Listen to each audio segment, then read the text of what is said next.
My child, stop for a moment and listen, because this is not just another message passing through your day. Time is narrowing, the door is still open, and you are standing closer than you realize. What you do in this moment matters more than you think, and what you choose to hear next will shape what comes after. Do not let distraction pull you away. Do not assume you can return to this later unchanged. Stay with me. Lean in. Let every word settle, because these words are not meant to inform you. They are meant to position you. There is urgency here for a reason, and mercy speaking through it. Watch until the very end, my child, because what begins as a warning will end as an invitation, and walking away now could mean missing the moment meant just for you. My child, listen to me now with a part of your heart that still knows how to be quiet. This moment did not wander into your life by coincidence, nor did it slip past my awareness. I have been watching the path that led you here long before you ever realized you were walking it. Every delay, every interruption, every unanswered question has been quietly guiding you toward this exact intersection of time and spirit. You may think you simply paused, that you happened to be here because curiosity pulled you in, but I tell you the truth. Nothing in your life has been random, especially not this. I do not interrupt days without intention. I do not stop you mid-motion unless something sacred is unfolding. What you are experiencing right now is a divine pause, a holy slowing of the noise so that my voice can finally reach the place in you that has been crying out for clarity. I have seen how often you wondered whether I was still involved, whether I still noticed the small details, whether I still cared enough to intervene. This moment is my answer. I am here. I have always been here. And I arranged this encounter because your soul was approaching a threshold it could not cross without hearing me first. There are moments when heaven leans close to earth, when eternity brushes against the present, and this is one of those moments. Do not minimize it. Do not rush past it. What feels simple on the surface carries weight beneath it, and if you listen closely, you will sense that something deeper is happening than words on a screen. I am reminding you that you are not drifting through life unseen. You are being led, even when the path feels confusing. You are being held, even when you feel unsteady. And right now, you are being called to awareness, because what comes next depends on whether you recognize that this moment was designed, not discovered. And hear me clearly, my child, because this truth must settle deep within you. If this moment were accidental, it would not stir your spirit the way it does. Accidents do not awaken dormant hope. Accidents do not cause your heart to beat a little faster or your thoughts to suddenly grow quiet. Accidents do not carry conviction, urgency, or a sense that you are standing at the edge of something meaningful. What you are feeling is recognition, your spirit remembering something it once knew but nearly forgot, that I am involved, that I am intentional, and that I am still guiding your story with precision and care. You have been through seasons where life felt disorganized, where events seemed disconnected, where disappointment made you question whether there was any order left at all. But I tell you now, nothing has been wasted. Even your confusion served a purpose. Even your wandering had boundaries you could not see.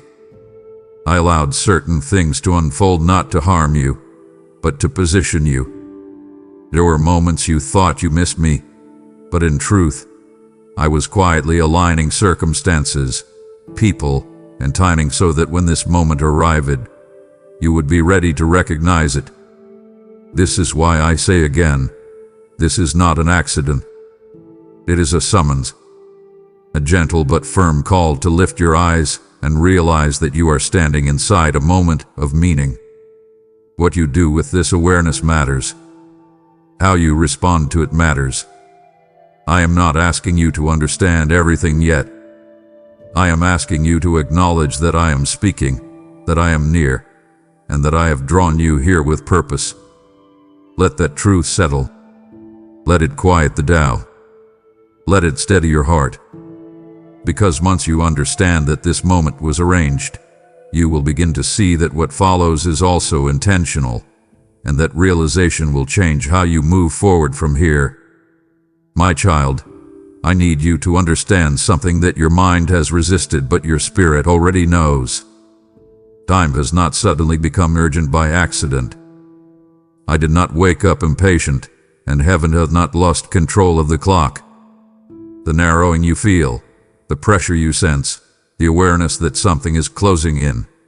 It is not panic, and it is not punishment. It is precision. There are moments when I allow time to feel wide, open, forgiving, because growth is still happening quietly beneath the surface. And then there are moments like this one, where time tightens, sharpens, focuses, not to crush you, but to clarify you. This is one of those moments. I have narrowed time around you because wandering has ended and alignment has begun. You are no longer in a season where indecision is harmless. You are no longer standing in a place where delay has no cost. Not because I am angry, but because you are ready. I would not call you to urgency if you were not prepared to respond to it. Think about that. I would not draw the boundaries closer unless what is inside those boundaries mattered deeply. When a father shortens the distance between instruction and action, it is not cruelty. It is care. I see what is ahead of you, and I see what you are capable of stepping into, but only if you move when the window is open. This narrowing is mercy. It is grace with a deadline. It is love refusing to let you drift past what you prayed for simply because you hesitated too long. And I know what your heart says in response. It says, why now? Why does it feel so sudden? Why does it feel like everything is happening at once? My child, what feels sudden to you had been forming for a long time. Seeds were planted years ago. Lessons were learned through pain you did not understand at the time. Strength was built quietly while you thought nothing was happening. Now the season has changed, and harvest seasons are not slow. Harvest seasons are decisive. You do not harvest whenever you feel like it. You harvest when the crop is ready. And you are ready. That is why the air feels different. That is why distractions no longer satisfy you. That is why old comforts feel hollow and familiar patterns feel heavy. I have narrowed time because your life is asking a question that cannot be postponed anymore. Will you step forward, or will you remain where you are simply because it feels safer? This is not about rushing you into something unprepared. This is about rescuing you from missing something prepared specifically for you. You have asked me for clarity, and clarity often comes with urgency. You have asked me to lead you, and sometimes my leading sounds like, now, tomorrow. Not when you feel braver. Not when everything makes sense. Now, the clock you feel ticking is not threatening you, it is inviting you. It is saying, pay attention. This moment matters. Let me say this plainly, because repetition is kindness when truth is heavy. I have not narrowed time to scare you. I have narrowed it to save you. There are paths ahead that will close not because you failed, but because you never stepped onto them when they were open. And I love you too much to let that happen without warning. I am not removing your freedom. I am illuminating your opportunity. This narrowing is the sound of heaven leaning in, saying, do not sleep through this. Do not dismiss this. Do not assume there will be another moment exactly like this one. There may be other chances, yes, but not every chance carries the same assignment. Not every open door leads to the same future. Some doors lead to survival. Some lead to comfort. And some lead to calling. This one leads to calling. And that is why time feels tight. Because calling demands response. Feel the urgency, but do not fear it. Let it sober you. Let it awaken you. Let it pull you out of passive hoping and into active trust. I am with you at this narrowing. I am not standing on the other side with crossed arms. I am walking beside you, matching your pace, guiding your steps. But I will not pretend that time is endless when it is not. This moment is sacred because it is limited, and what you choose to do next will shape what unfolds after. My child, if you are honest with yourself, you will admit this is not the first time you have felt this stirring. This urgency did not appear out of nowhere. It has visited you before, quietly, persistently, patiently. It showed up as a thought you tried to ignore, a nudge you explained away, a restlessness you could not name. You felt it late at night when everything was quiet and your distractions were gone. You felt it in moments when life slowed down just enough for your heart to speak. You felt it when something inside you whispered, "This cannot stay the same."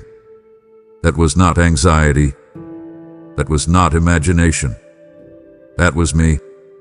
I was not shouting then. I was inviting. I was giving you room to listen without pressure. But each time you felt it and moved past it, each time you said later instead of yes, the urgency did not disappear. It waited. Because truth does not vanish when ignored. It simply returns with more weight. What you are feeling now is the same voice, but clearer. The same call, but closer. The same invitation, but with less margin for delay. I have been faithful to remind you again and again, because I am not quick to give up on my children. But hear me now. What was once a whisper has become a call, and what was once optional has become essential. You see, urgency is not my first language with you. It is my last. I begin with patience. I begin with gentle correction. I begin with quiet conviction that leaves space for growth. But when a child approaches a moment that will shape their future, I raise my voice not in anger, but in love. Think of a father watching his child step toward a road without looking. He does not calmly suggest. He calls out, not because he wants to control, but because he wants to protect. That is what this urgency is. I am calling you back to awareness because you are close to something that requires intention. You are close to a decision that cannot be made half-heartedly. You are close to a shift that will demand courage. And I know you. I know your tendency to second-guess. I know how easily you talk yourself out of obedience by waiting for perfect conditions. That is why I am speaking the way I am speaking now. I am not trying to overwhelm you. I am trying to break through the fog of familiarity that has dulled your sensitivity. You have felt this urgency before, but you treated it like background noise. Now it is foreground. Now it stands in front of you, asking for an answer. And still, my child, even now, I am not condemning you for the times you ignored me. I am compassionate toward your fear. I understand why you hesitated. You were tired. You were winded. You were uncertain. But those reasons cannot lead you anymore. They served a purpose once. Now they will only keep you stuck. The urgency you feel is not me accusing you of past delays. It is me freeing you from future regret. I do not want you looking back one day saying, "I knew I should have moved, but I didn't." I want you to look back and say, "I was afraid, but I trusted him anyway." This is why I am speaking directly, personally, unmistakably. This is why I am repeating myself. This is why the message feels intense. Because I am closer now than I was before. The window is narrower, yes, but my presence is nearer too. I am not calling you into something abstract. I am calling you into alignment, into obedience, into motion. The urgency you feel is not a warning of loss. It is an announcement of arrival. You are here. You have been led here. And now the only question that remains is not whether you felt the urgency, but whether you will finally answer it. My child, I need you to hear this not as a threat, but as truth wrapped in love.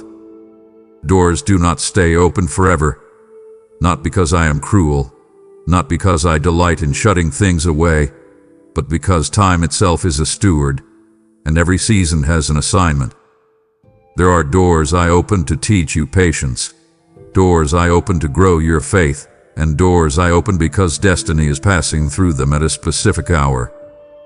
This door you are standing before now is not casual. It is not decorative. It is not meant to be admired from a distance. It was opened with intention, held open with mercy, and it will not remain open indefinitely. You have lived long enough to know this principle already. You have seen opportunities expire. You have watched moments pass that never returned in the same form. You have felt the quiet ache of realizing that window closed. And yet, even knowing this, your heart still wrestles with hesitation, still asks for more time, still hopes the door will wait until fear no longer speaks. My child, fear never fully quiets on its own. It simply grows more skilled at sounding reasonable. That is why I am speaking now, because if I do not name the truth clearly, delay will disguise itself as wisdom, and you will call waiting what is actually avoidance. I am not saying this to rush you into panic. I am saying this to anchor you in reality. A door that remains open forever loses its meaning. It becomes background, not breakthrough. And what I have placed before you is breakthrough. You must understand this. When I open a door, it is not only for access, but for alignment. Doors are not just entrances, they are transitions. When you step through them, something changes inside you, round you, ahead of you. That is why your soul feels the weight of this moment. You are sensing that something irreversible is near. And you are right. Some doors, once closed, are not reopened in the same way, not because I withdraw love, but because the assignment attached to that opening hour has moved on. I can still bless you, still guide you, still redeem what was lost, but the shape of the future changes when obedience is delayed past its appointed time. I say this not to burden you with fear, but to gift you with awareness. Awareness is mercy. Awareness is protection. Awareness is me standing beside you, pointing at the door, and saying, "This one matters." You are not being asked to sprint blindly. You are being invited to step intentionally. And I am reminding you that the door is open now. Not yesterday, not tomorrow, but now, because now is when it was designed to be walked through. Let me speak gently but firmly to the part of you that still hopes this moment will repeat itself later. My child, moments echo, but they do not duplicate. What you feel right now, the clarity mixed with fear, the urgency mixed with hope, this exact convergence will not come again in the same way. And that is not loss, that is design. Life is not meant to be lived in endless rehearsal. There are cues. There are entrances. There are scenes that only make sense when entered on time. This is one of them. I am not asking you to know everything beyond the door. I am asking you to trust the one who opened it. Stay too long outside, and familiarity will numb your courage. Stay too long, and the open door will begin to look ordinary. Stay too long, and you will forget why you ever wanted to step through it all. That is why I am calling you now. Doors do not stay open forever, but while they are open, they are full of promise. I am standing with you at the threshold, not pushing, not pulling, but speaking truth. This door is real, this moment is sacred, and what you do next matters more than you realize. My child, there is something you must see clearly if you are to move forward without regret. The enemy does not need to destroy you outright. He does not need to drag you into obvious rebellion or loud rejection. All he needs is time, misused time, postponed obedience, delayed decisions. Delay is his favorite weapon because it feels harmless. Delay sounds reasonable. Delay wears the mask of caution and calls itself wisdom. But delay is not neutral. Delay slowly erodes momentum. Delay dulls conviction. Delay numbs urgency until purpose feels optional. I have watched him use this strategy against you before. Not by shouting lies, but by whispering later. Not by telling you to say no, but by convincing you not to say yes yet. And each time, the cost was not immediate, but it was real. Dreams lost clarity. Passion softened. Sensitivity to my voice weakened. Not because you stopped loving me, but because you kept postponing response. My child, hear me. Delay is never passive in the spiritual realm. Something is always happening while you wait. Either faith is strengthening through obedience, or fear is quietly taking ground through inaction. There is no stillness where nothing grows. Something always does. The enemy understands timing better than you think. He knows when a window is open. He knows when momentum is building. And that is exactly when he leans in, not with chaos but with comfort. He offers distractions that feel small, reasonable alternatives that feel wise, excuses that sound mature. You're tired. You've been through a lot. You can do this later. God will understand. My child, yes, I understand your weakness, but I also understand your calling.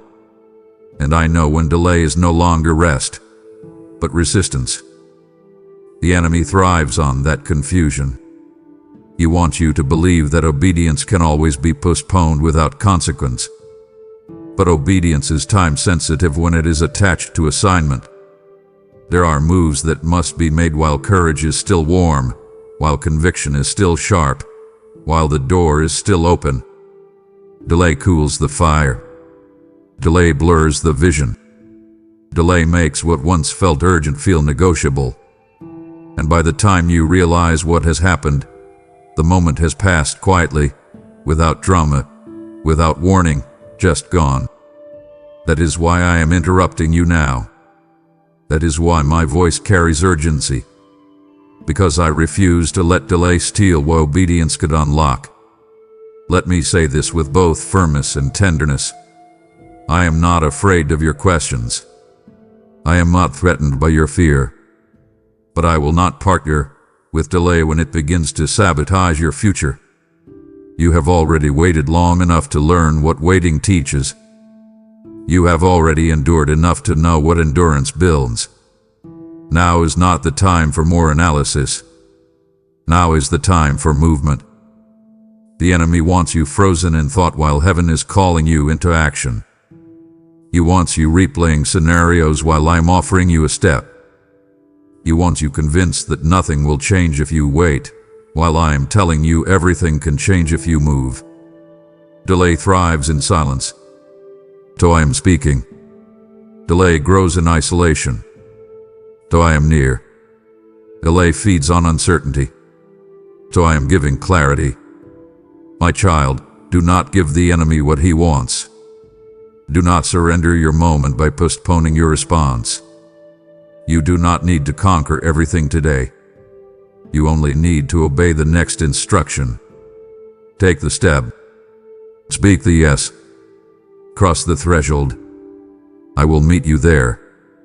But you must move while the moment is alive. My child, I need you to lay down one of the most exhausting lies you have been carrying. The lie that you are far away. Far from breakthrough. Far from clarity. Far from change. Far from me.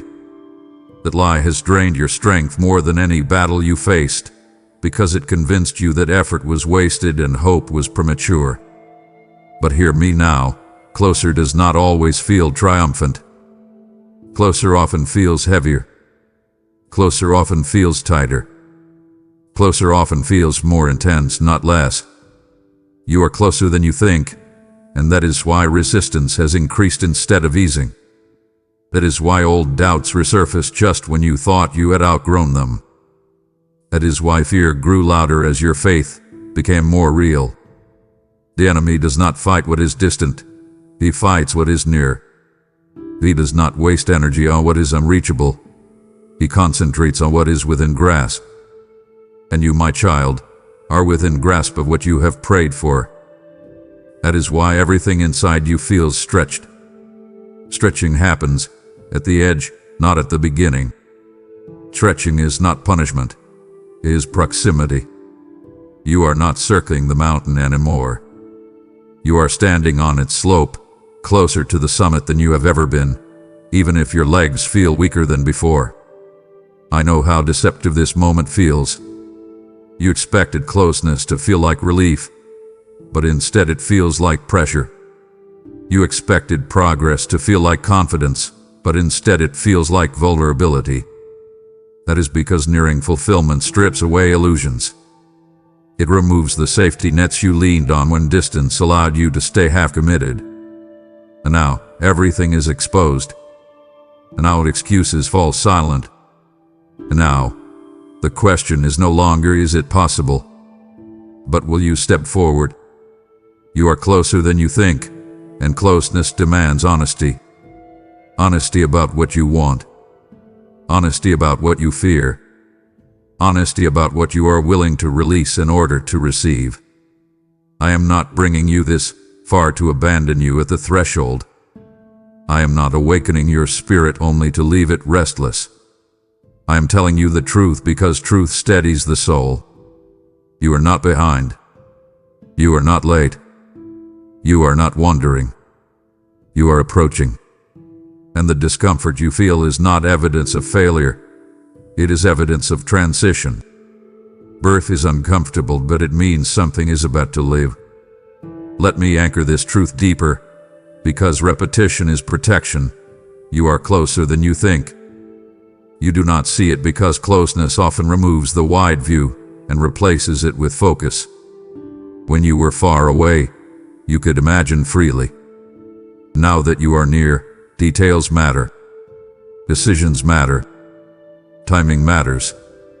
Obedience matters. That is why everything feels sharper. The stakes feel higher because they are. You are standing at the place where hope becomes action, where prayer becomes participation. And I am with you here, not watching from a distance, not waiting on the other side, but standing close enough for you to hear my breath when you tremble. If you could see what I see, you would not ask if you are close. You would ask why you ever doubted. But faith is not built on sight, it is built on trust. So trust me when I tell you, do not retreat now. Do not interpret intensity as rejection. Do not confuse stretching with breaking. You are being drawn forward because what is ahead is real, reachable, and ready. One step. Just one. That is all that separates you from what you thought was far away. My child, I want to speak gently to the places in you that still ache from waiting. You waited longer than you thought you would. You waited through silence that felt like absence. You waited while others moved ahead and you stood still, wondering if you misunderstood my voice or misread my promise. And in those waiting seasons, you asked questions you were afraid to say out loud. Did I miss it? Was I wrong? Why am I still here? Hear me now with clarity and compassion. The waiting was not wasted. It was preparation. Preparation does not announce itself loudly. It works quietly and deeply, often painfully. It strengthens roots before fruit. It builds structure before visibility. It fortifies character before opportunity. And because you could not see what was forming, you assumed nothing was happening. But I was working with precision. I was adjusting your heart, refining your discernment, increasing your capacity so that when the moment arrived, and it has arrived, you would be able to carry what you once only imagined. Waiting was not punishment. Waiting was protection. If I had released the blessing earlier, it would have crushed you instead of crowned you. You must understand this. Preparation often feels like delay when you do not yet see the assignment. You thought you were waiting on circumstances to change, but I was preparing you to change. You thought you were waiting for doors to open, but I was building the strength to walk through them without losing yourself. You thought you were being overlooked, but I was hiding you, not from opportunity, but from destruction.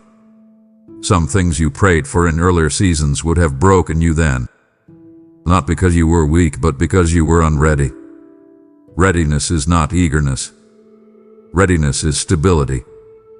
And stability is forged in waiting.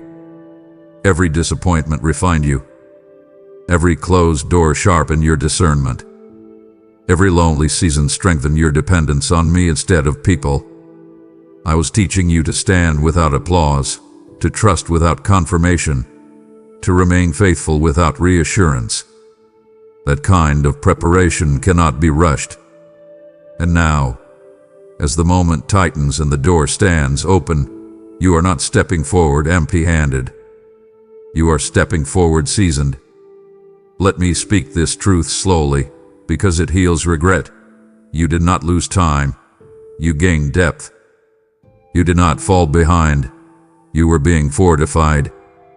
Others may have moved faster, but speed was not the assignment for you. Strength was. Discernment was. Endurance was. And now, when the pressure rises, you are not collapsing. You are standing. That is preparation revealing itself. You survived seasons that would have destroyed the earlier version of you. You endured silence without losing faith completely. You wrestled with doubt and still stayed. That is not delay. That is training. And now the training meets its moment. What once felt like endless waiting now becomes the reason you will not crumble under blessing. The waiting taught you restraint, and taught you listening, and taught you humility. And those lessons are about to become safeguards. My child, do not resent the waiting anymore. Honor it. It carried you here. It shaped you for this hour. And now that preparation has done its work, movement begins. Not frantic movement. Not anxious striving. But steady, line steps forward. You are ready, not because waiting ended, but because it fulfilled its purpose. My child, there is something tender and sobering I need you to understand, and I want you to hear it without fear. I have been watching your choices, not with disappointment, not with crossed arms, not with condemnation, but with the careful attention of a father who knows that destiny is shaped quietly, moment by moment. I have seen the decisions no one else saw. The moments when you could have hardened your heart, but chose softness instead. The moments when bitterness tried to take root and you resisted, even when forgiveness hurt more than anger. I saw when you kept going even though quitting would have been easier, and no one would have blamed you. I saw the nights when obedience cost you comfort, when doing the right thing felt unrewarded, unseen, unnoticed. Those choices mattered more than you know. Heaven records faithfulness long before it reveals reward. You were not choosing in a vacuum, you were choosing in full view of eternity. And every small yes you whispered when fear shouted louder became a brick in the foundation of what I am about to release. You thought those choices disappeared into silence, but silence is not absence. Silence is where seeds are buried before they break the ground. I need you to understand this clearly, because doubt will try to rewrite your story at the worst possible moment. The enemy will whisper, "You've done nothing right. You've waited too long. You've failed too often."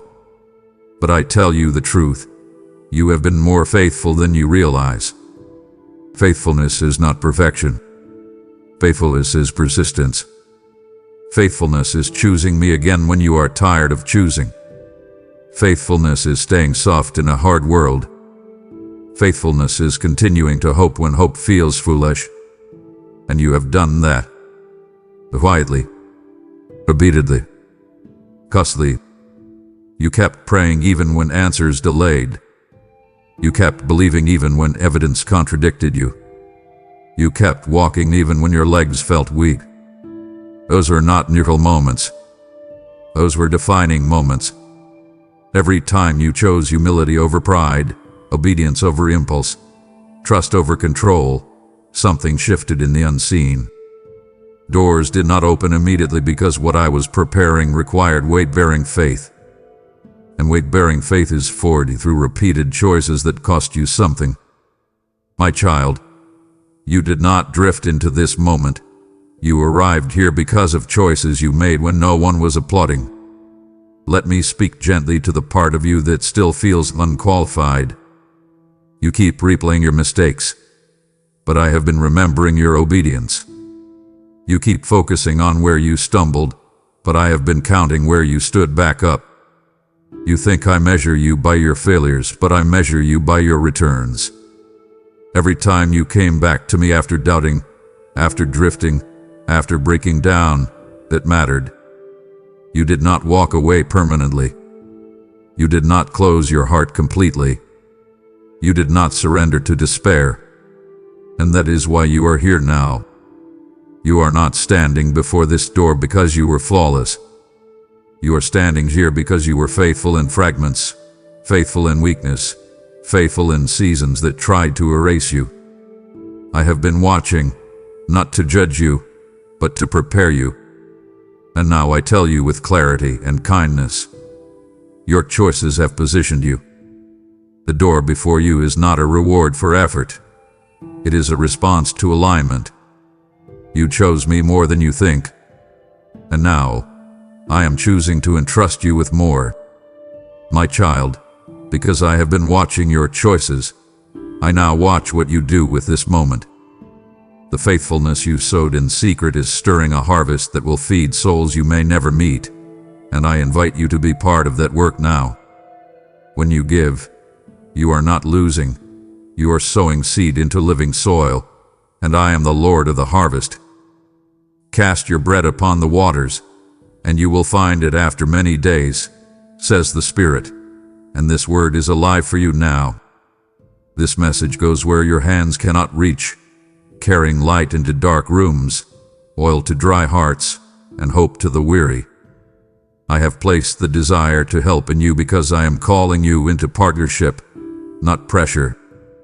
Give through super thanks, membership, or through the PayPal link in the video description, and watch how I multiply what you release. Act now.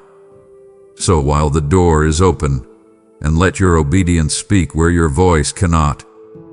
My child, I need to speak to you plainly now, because this moment will not tolerate ambiguity. This moment is a test, not of your intelligence, not of your endurance, not of your theology, but of your trust. Trust is revealed not when everything is clear, but when clarity is incomplete and obedience is still required. If I showed you every step ahead, trust would be unnecessary. If I removed all risk, faith would be replaced with calculation. But I am not calling you to analyze your way forward. I am calling you to trust your way forward. And that is why this moment feels heavy. You are being asked to move without full explanation, to step without total certainty, to say yes without seeing the entire outcome. This is not because I want you confused.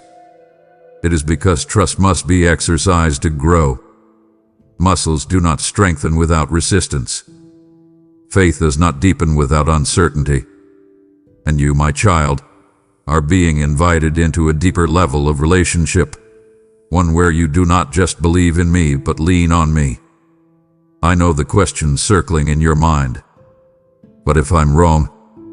What if this costs me more than I expect? What if I fail again? These are not sinful questions. They are human ones. But they cannot be allowed to lead you. Trust does not mean the absence of fear. It means fear no longer has authority. Trust says, even if I don't understand, I will follow. Trust says, even if I'm afraid, I will move. Trust says I don't need certainty, I need Him. And this moment is asking you which voice you will obey. Will you obey the voice that lists risks, or the voice that has carried you this far? Will you obey the voice that demands guarantees, or the voice that has proven faithful through every season? My child, you already know my character. You have lived long enough with me to know that I do not mislead my children. I may not explain everything, but I am always trustworthy. And this test is not designed to expose your weakness. It is designed to reveal your growth. Let me say this with both urgency and reassurance. You are ready for this test, even if you don't feel ready. Readiness in the kingdom is not the absence of trembling. It is obedience in spite of it. I am not asking you to leap blindly. I am asking you to step while holding my hand. You will not walk alone. You will not be abandoned mid-step. I will not ask you to trust and then disappear. I am closer now than ever before.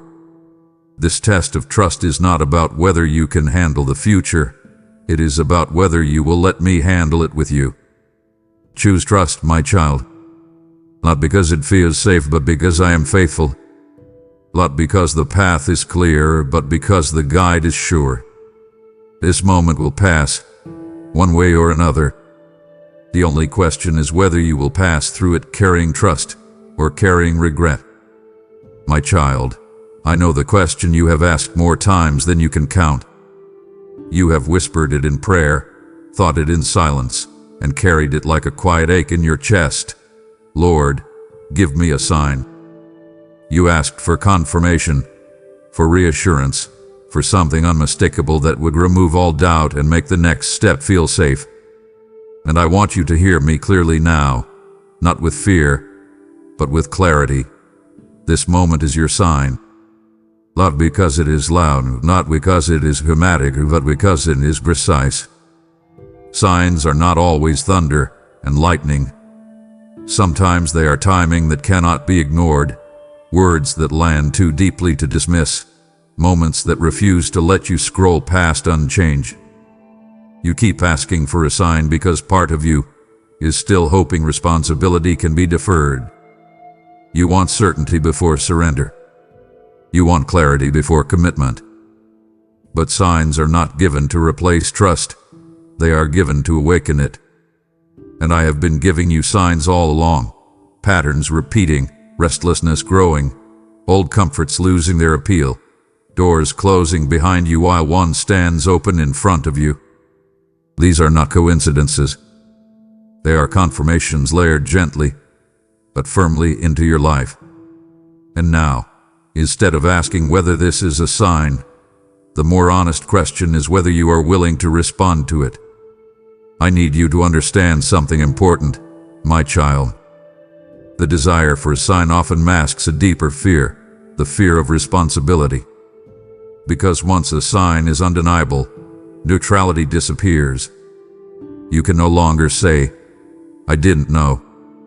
You can no longer hide behind confusion. And I see that tension in you.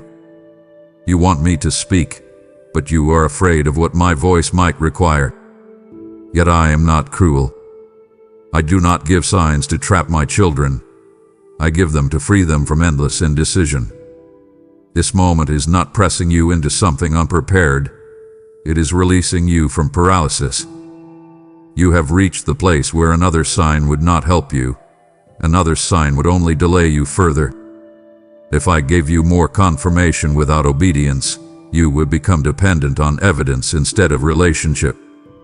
And I desire relationship.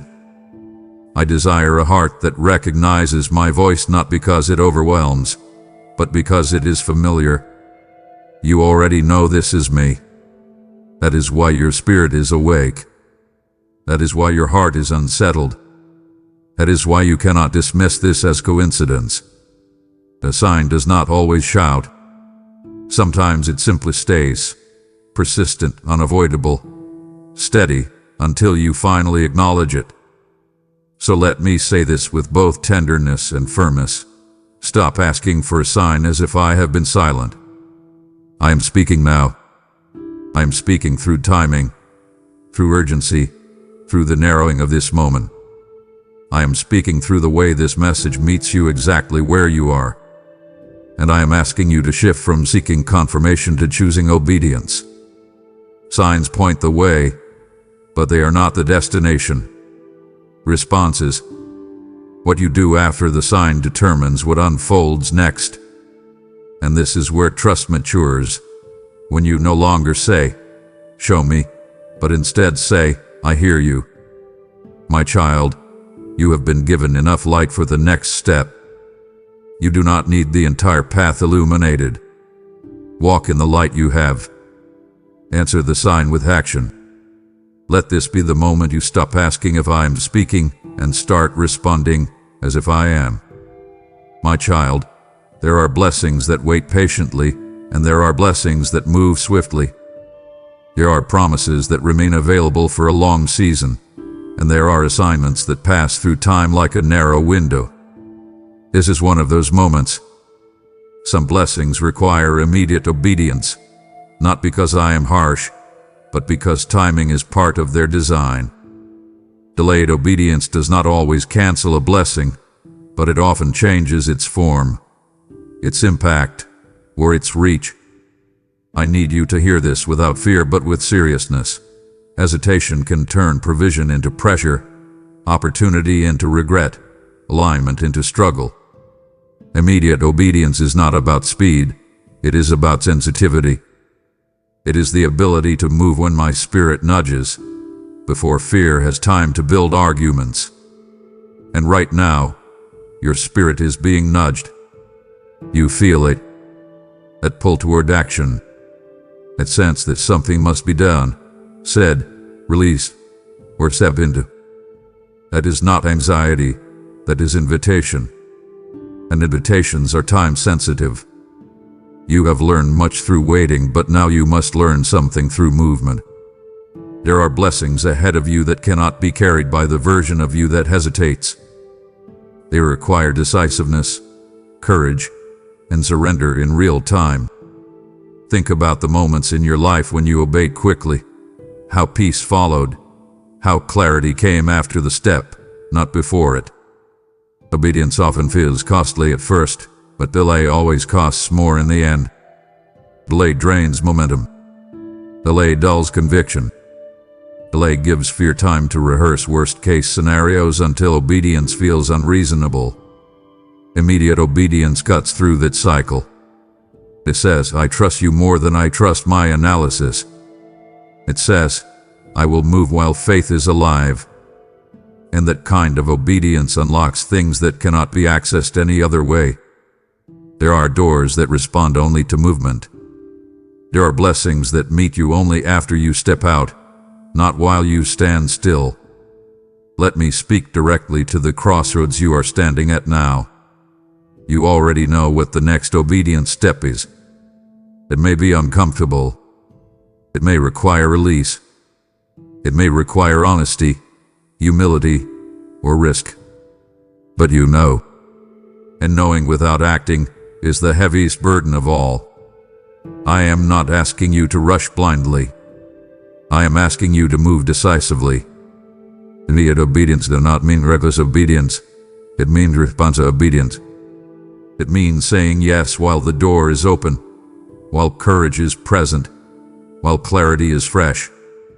My child, what I am offering you now will not wait forever, not because I withdraw it, but because moments pass. Choose now. Step now. Speak now. Release now. And watch how I meet you in motion. I am not asking you to carry the outcome. I am asking you to take the step. The blessing will follow obedience. He always has. He always will. My child, I need you to let this truth settle deeply into your spirit, because misunderstanding it will cause unnecessary fear. You are not being rushed. I am not pushing you forward carelessly, nor am I demanding movement to satisfy my will at the expense of your heart. What you are experiencing right now is not pressure. It is rescue. There is a difference, and it matters. Pressure comes from fear. Rescue comes from love. Pressure drives you forward blindly. Rescue reaches in to pull you out before harm sets in. And what I am doing now is reaching. You have lingered longer than you realize in places that quietly drained you. You stayed because it felt familiar. You stayed because you were tired. You stayed because moving forward felt risky. And I allowed you time to rest, time to heal, time to regain strength. But there comes a moment when staying becomes more dangerous than moving. Not because you are weak, but because what once sustained you can no longer support who you are becoming. That is where you are now. I am not rushing you into something unprepared. I am pulling you out before stagnation becomes suffocation. This urgency is the hand of a father who sees danger ahead and refuses to let his child remain where harm will eventually follow. I see the way you interpret urgency through the lens of past wounds. You have known voices that demanded without care, voices that pushed without love, voices that measured worth by speed and performance. So when I speak urgently, part of you flinches. You wonder if you are about to fail, if you are about to disappoint me, if you are about to be forced into something you cannot carry. My child, look at me. I do not rescue to abandon. I do not call you forward to leave you behind. I am not shouting commands from a distance. I am standing close, reaching out, pulling you toward safety and alignment. The urgency you feel is not me losing patience. It is me shortening the distance between where you are and where you need to be before the cost of staying grows heavier. You have been faithful, but faithfulness does not mean permanence in one place. There are seasons where staying is obedience and seasons where staying becomes disobedience. This is a shift, not a failure. And I want you to move without shame, without panic, without the weight of thinking you are late. You are not late. You are right on time for rescue. Let me speak directly to the fear that whispers, if I move now, I might fall. My child, falling is not your greatest danger. Remaining where you are is. What I am rescuing you from is not external catastrophe. It is internal erosion. It is the slow dulling of hope, the quiet settling of resignation, the gradual acceptance of less than what I promised. I will not let that happen to you. I did not bring you this far to let you settle for survival when calling is within reach.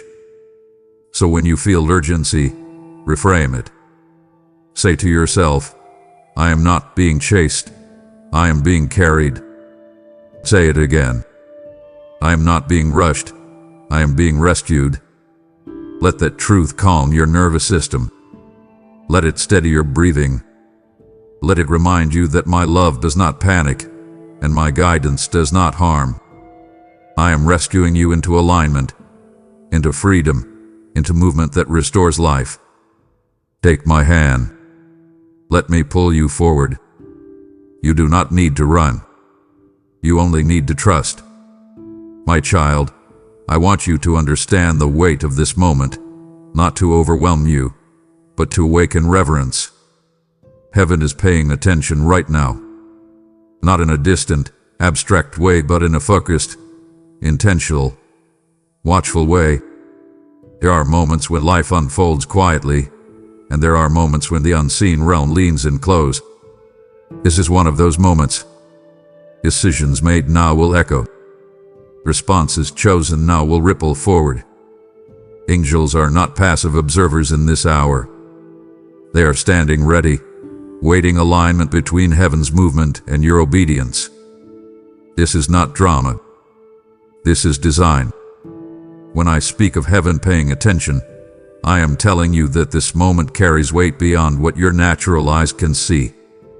You are not just choosing comfort or discomfort. You are not just choosing movement or delay. You are choosing alignment with what has already been set in motion. And alignment matters. Heaven responds to alignment the way doors respond to keys.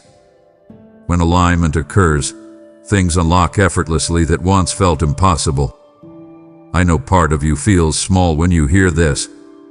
You think, why would heaven focus on me? I am just one person. My child, heaven does not measure impact the way the world does. Heaven measures obedience, trust, and surrender. One obedient step can shift an entire season. One yes can open corridors that affect far more than you realize. You have been trained by the world to underestimate the power of your response. But heaven does not underestimate it. Heaven knows the assignment attached to your life. Heaven knows the prayers you have prayed and the answers already prepared. Heaven knows the timing required for those answers to arrive safely and fully. That is why attention is focused now. Not because you are under scrutiny, but because you are under care.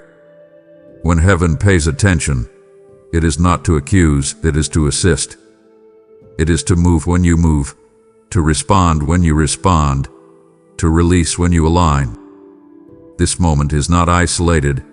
It is connected to things already unfolding behind the scenes. Let me speak this with clarity and comfort. You are not being watched to see if you fail. You are being watched because heaven is ready to move with you. The attention you feel is not pressure. It is partnership. When you choose obedience, heaven responds with provision. When you choose trust, heaven responds with protection. When you choose movement, heaven responds with momentum. That is why the air feels charged. That is why your spirit feels alert. That is why this moment refuses to feel ordinary.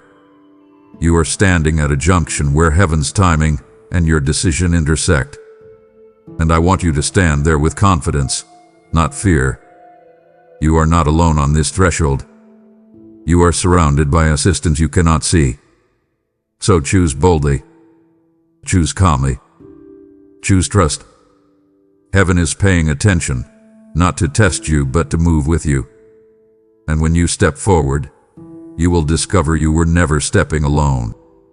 My child, there is a reason the old season no longer fits the way it once did, and I need you to stop interpreting that discomfort as failure. What you are feeling is not loss, it is growth. You have outgrown the old season. You have stretched beyond the boundaries that once held you safely, and now what used to feel familiar feels tight, restrictive, even suffocating. That is not because the season was wrong. It is because it was temporary. Seasons are not prisons but passages. They are not destinations but doorways. And you have stayed faithful long enough for the passage to end. I see how you tried to make the old season work, how you adjusted yourself to fit spaces that no longer matched who you are becoming. I saw you shrink your expectations, lower your voice, dull your desires just to remain comfortable. But comfort is not always kindness. Sometimes comfort delays destiny. And I love you too much to let you remain where you no longer belong. The frustration you feel is not rebellion. It is revelation. It is your spirit telling you the truth your fear has tried to silence. You cannot stay here and still become who I called you to be. You have mistaken outgrowing for disobedience. You wondered if something was wrong with you because what once sustained you no longer satisfies you. But growth always creates tension before it creates clarity. When a child outgrows their clothes, the solution is not to shame the child. It is to provide new garments. And that is what I am doing now. I am not stripping you. I am preparing you to be clothed differently. The old routines, the old patterns, the old coping mechanisms, they served their purpose. They kept you alive. They kept you steady. They kept you learning. But they cannot carry you forward anymore. You feel restless because restlessness is the signal that movement is required. You feel unsettled because settling would cost you too much. This is not rejection of your past. It is release from it. Honor the season that shaped you. but do not cling to it as if it defines you. You are not betraying your history by moving forward. You are fulfilling it. Let me say this plainly, because your heart needs permission. You are allowed to leave what no longer grows you. You are allowed to step away from what once made sense. You are allowed to move forward without fully understanding the next landscape. Outgrowing is not abandonment, it is alignment. And alignment often requires leaving behind what feels safe in order to step into what is true. I am not calling you to despise the old season. I am calling you to recognize its completion. Seasons end not because they fail, but because they succeed. They accomplish what they were meant to do, and then they release you. And now, my child, you are being released. Do not look back with guilt. Do not look forward with fear. Look inward with honesty. You already know you cannot stay, and I am here to walk you out with dignity, courage, and peace. My child, there is only one thing left standing between you and movement, and it is not lack, and it is not unworthiness. It is fear. Fear is always the final obstacle because it disguises itself as wisdom. It speaks softly, reasonably, persuasively. It does not tell you to stop believing. It tells you to be careful. It does not tell you to walk away. It tells you to wait. Fear rarely shouts. It whispers, and it has whispered to you long enough. Fear has told you stories about what might go wrong, about how much you could lose, about how exposed you would be if you stepped forward and failed. It has replayed old wounds and labeled them warnings. But fear is not prophetic. It does not see the future, it only remembers the past. And you cannot build a future by obeying a voice that lives behind you. I need you to see fear for what it is in this moment, not a protector, but a gatekeeper that has overstayed its authority. I know why fear feels so convincing right now. You are standing at the edge of something real. Real change. Real movement. Real consequence. Fear always rises at threshold because thresholds require courage. But courage is not the absence of fear. It is the decision that fear will not lead. You do not overcome fear by arguing with it. You overcome fear by moving in spite of it. And you are capable of that now. You have survived things you never thought you would survive. You have endured loss, disappointment, delay, and silence. And you are still here. Fear told you then that you would not make it, and it was wrong. Why would you trust it now? Fear hath been a liar in every chapter of your life. It predicted destruction where I provided deliverance. It predicted abandonment where I provided presence.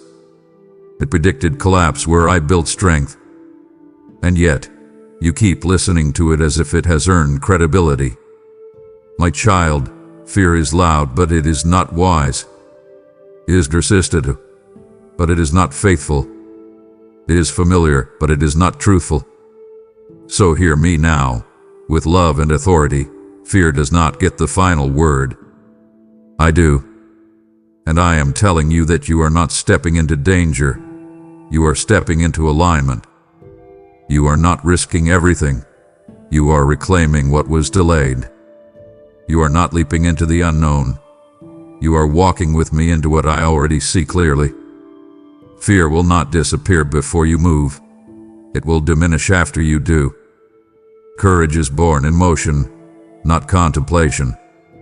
So take the step with trembling knees if you must, but take it. Speak yes even if your voice shakes. Choose trust even if your heart races. I am not waiting for you to feel brave. I am waiting for you to be willing. Fear is the final obstacle, and it falls not by force but by faith. Step forward, my child. I am with you, and I will not let you fall. My child, come closer now, because this is where many hearts misunderstand me and quietly pull away. I am not asking you for perfection. I have never demanded flawlessness, performance, or polished obedience. I am asking you for surrender. There is a vast difference, and that difference hath been the source of so much of your inner tension. Perfection says, fix yourself and then come. Surrender says, come as you are and let me do the work. Perfection exhausts you before you even begin. Surrender carries you when you have no strength left. I see how you have tried to improve yourself enough to deserve movement, how you waited to feel worthy before stepping forward.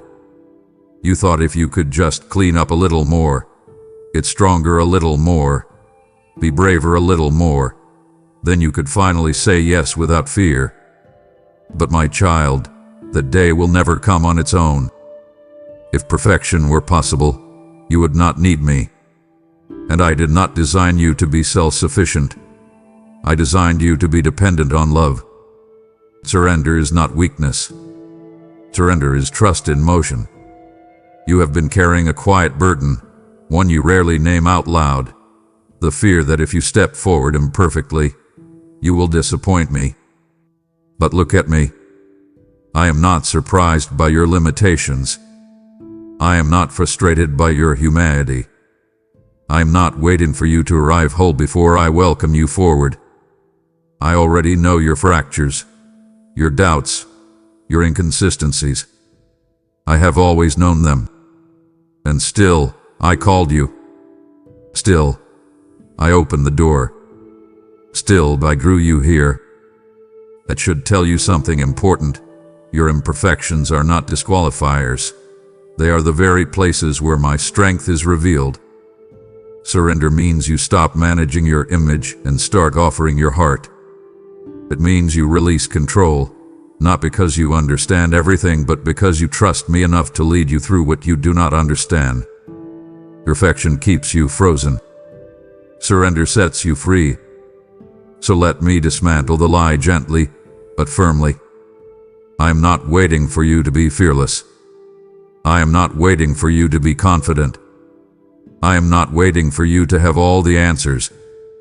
I am waiting for you to loosen your grip, to open your hands, to say, I cannot carry this alone anymore. That is surrender. And surrender is not a one-time act. It is a posture. It is waking up and choosing me again even when yesterday felt heavy. It is stepping forward with unanswered questions still echoing in your mind. It is trusting that my grace is sufficient not just for salvation, but for movement, for calling, for obedience. My child, stop striving to impress me. You already have my love. What I am inviting you into now requires honesty, not heroics. Bring me your fear. Bring me your doubt. Bring me your trembling yes. That is all I have ever asked for. And when you surrender, truly surrender, you will feel the weight lift, not because everything becomes easy, but because you are no longer carrying what was never meant to be yours alone. My child, surrender does not stop at your heart. It flows through your hands. This is not about proving anything to me.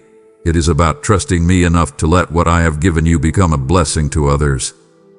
When you release what is in your hand, I release what is in mine. For the measure you give will be measured back to you, says the Lord who provides manna in the wilderness. This word is moving across nations, lifting burdens, restoring faith, and your giving becomes oil that keeps the flame burning. I am not asking for perfection in your giving, only obedience and trust. I have aligned this moment so you can participate in something eternal. Give now through Super Thanks, membership, or the PayPal link in the video description, and step into the freedom of surrender. Do not hesitate. Open your hands and move with me now.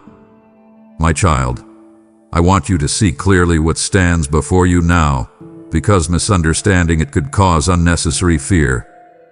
This door is not merely an opportunity. It is not just a change in circumstance. It is alignment. Alignment between who you are becoming and where you are going. Alignment between your prayers and your steps. alignment between heaven's timing and your obedience. You have knocked on many doors in your life. Some opened quickly, some stayed closed, some led you into rooms that looked promising at first but later felt empty. This door is different. It does not promise comfort, it promises coherence. It does not promise ease, it promises order. Alignment is when the noise quiets, when striving decreases, when life begins to make sense not because it is simple, but because it is rightly positioned. That is what waits on the other side. And that is why resistance hath been so strong. Misalignment thrives on chaos, alignment fattens it. You have lived with a subtle inner dissonance for a long time. Things looked fine on the outside, but inside something felt off, like pieces of your life were running in parallel but never quite meeting. You prayed, you worked, you endured, yet there was a quiet sense that you were slightly out of place, slightly mispositioned. That was not ingratitude. That was discernment. You were sensing misalignment long before you had language for it. This door is not about adding more to your life. It is about ordering what is already there. It is about bringing your heart, your calling, your choices, and your timing into agreement. When alignment happens, peace increases even when responsibility grows. Strength multiplies even when demands rise. You stop forcing outcomes and start cooperating with grace.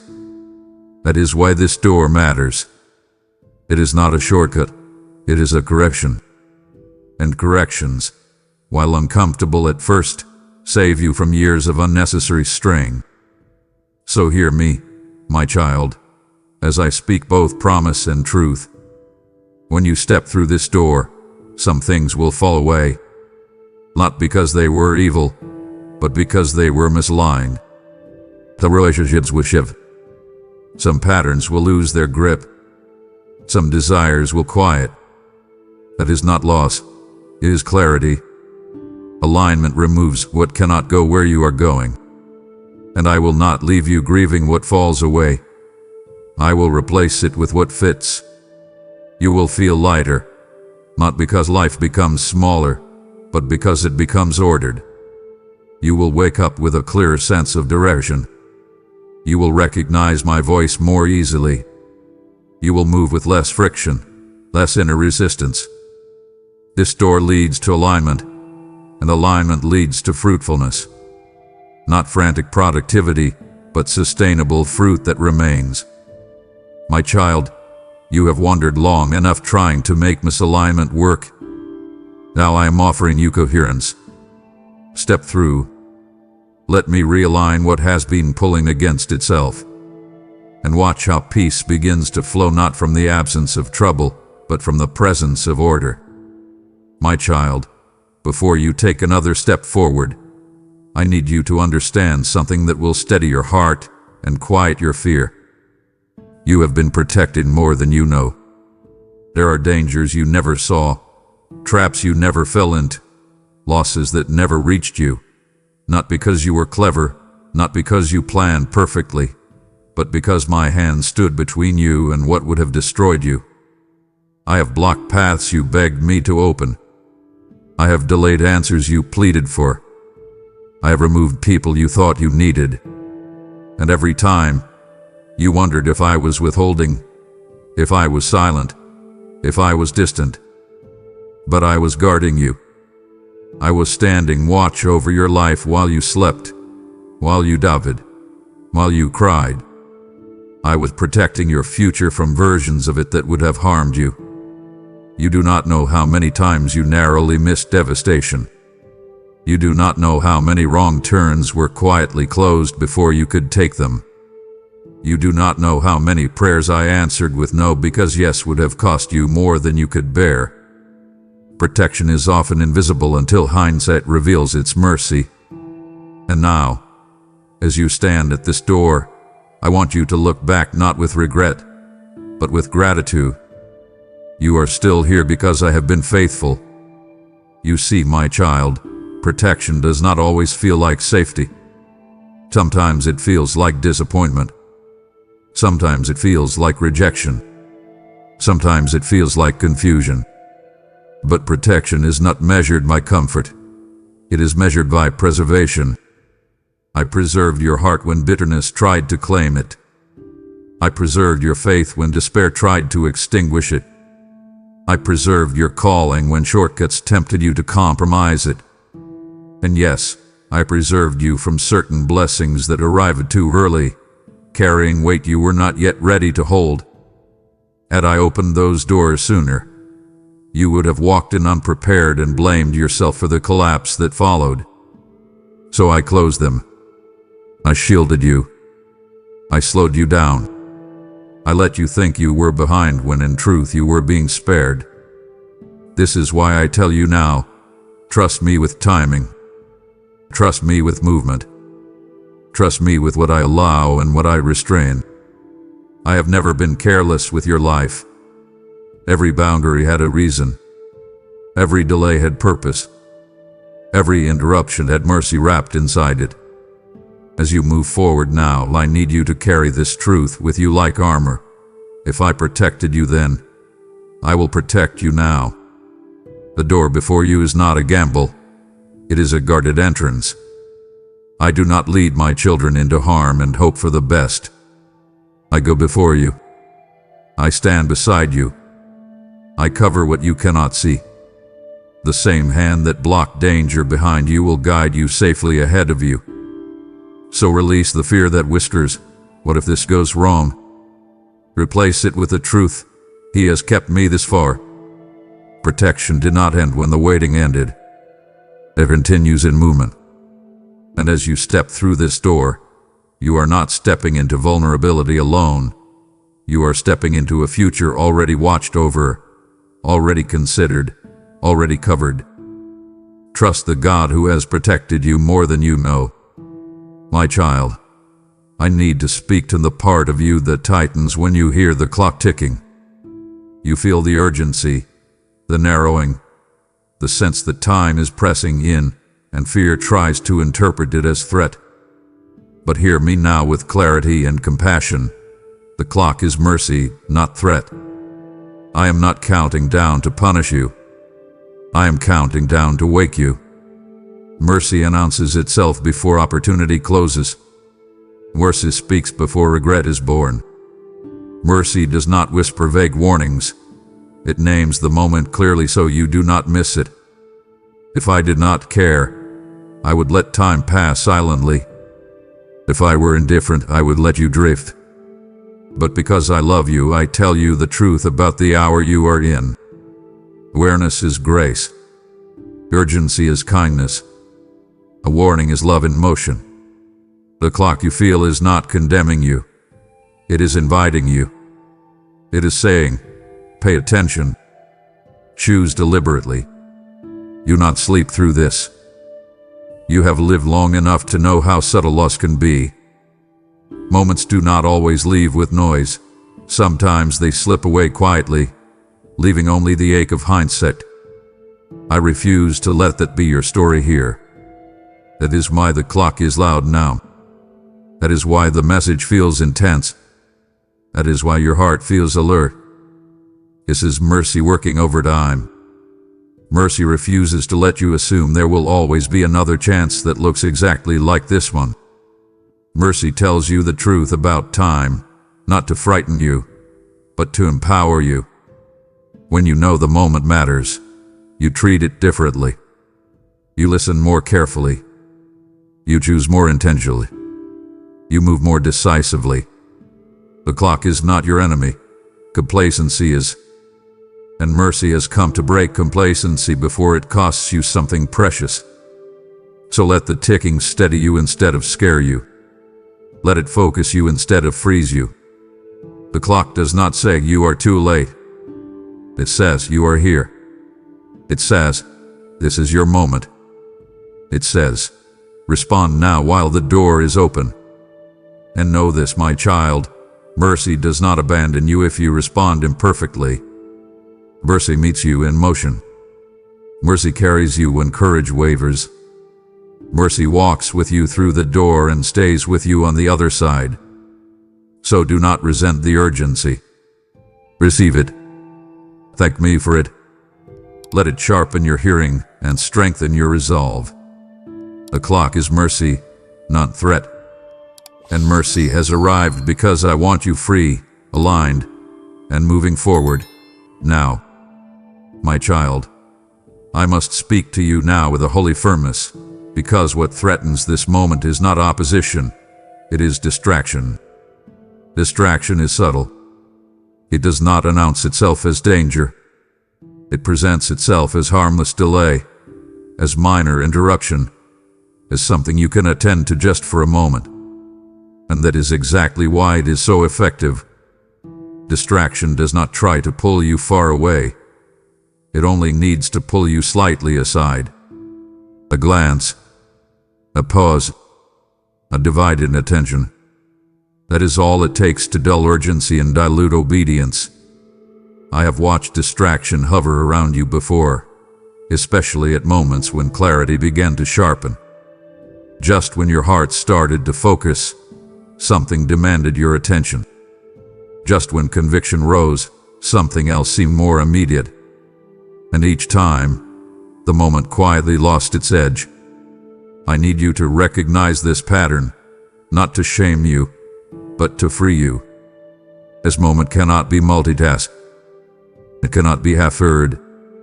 It cannot be treated as background noise while life goes on as usual. What I am speaking now requires your full attention because it is shaping your next steps. And distraction would love nothing more than to fragment this moment until it feels ordinary. Hear me carefully, my child. Distraction is not neutral. It always works for something, even when it pretends to be nothing. It works for delay. It works for indecision. It works for forgetfulness. And forgetfulness is dangerous when truth is being revealed. That is why I am asking you to stay present, not anxiously, not rigidly, but intentionally. Presence is an act of honor. Presence says this matters. Presence says I am listening. Presence keeps the door open long enough for courage to rise. You have already felt the pull to look away, to mentally step out, to postpone full engagement. That pull is not random. It is resistance wearing a quieter mask. But I am with you here, anchoring you in this moment. I am asking you to resist the urge to drift, not because I need your attention, but because you need clarity. Distraction steals clarity first, then confidence, then courage. I will not let it steal from you if you will stay with me. So your breathing. Still your thoughts. Let everything else wait. There are moments when life can be juggled, and there are moments when it must be set down. This is the latter. What I'm offering you now will shape decisions, relationships, direction. It deserves your undivided heart.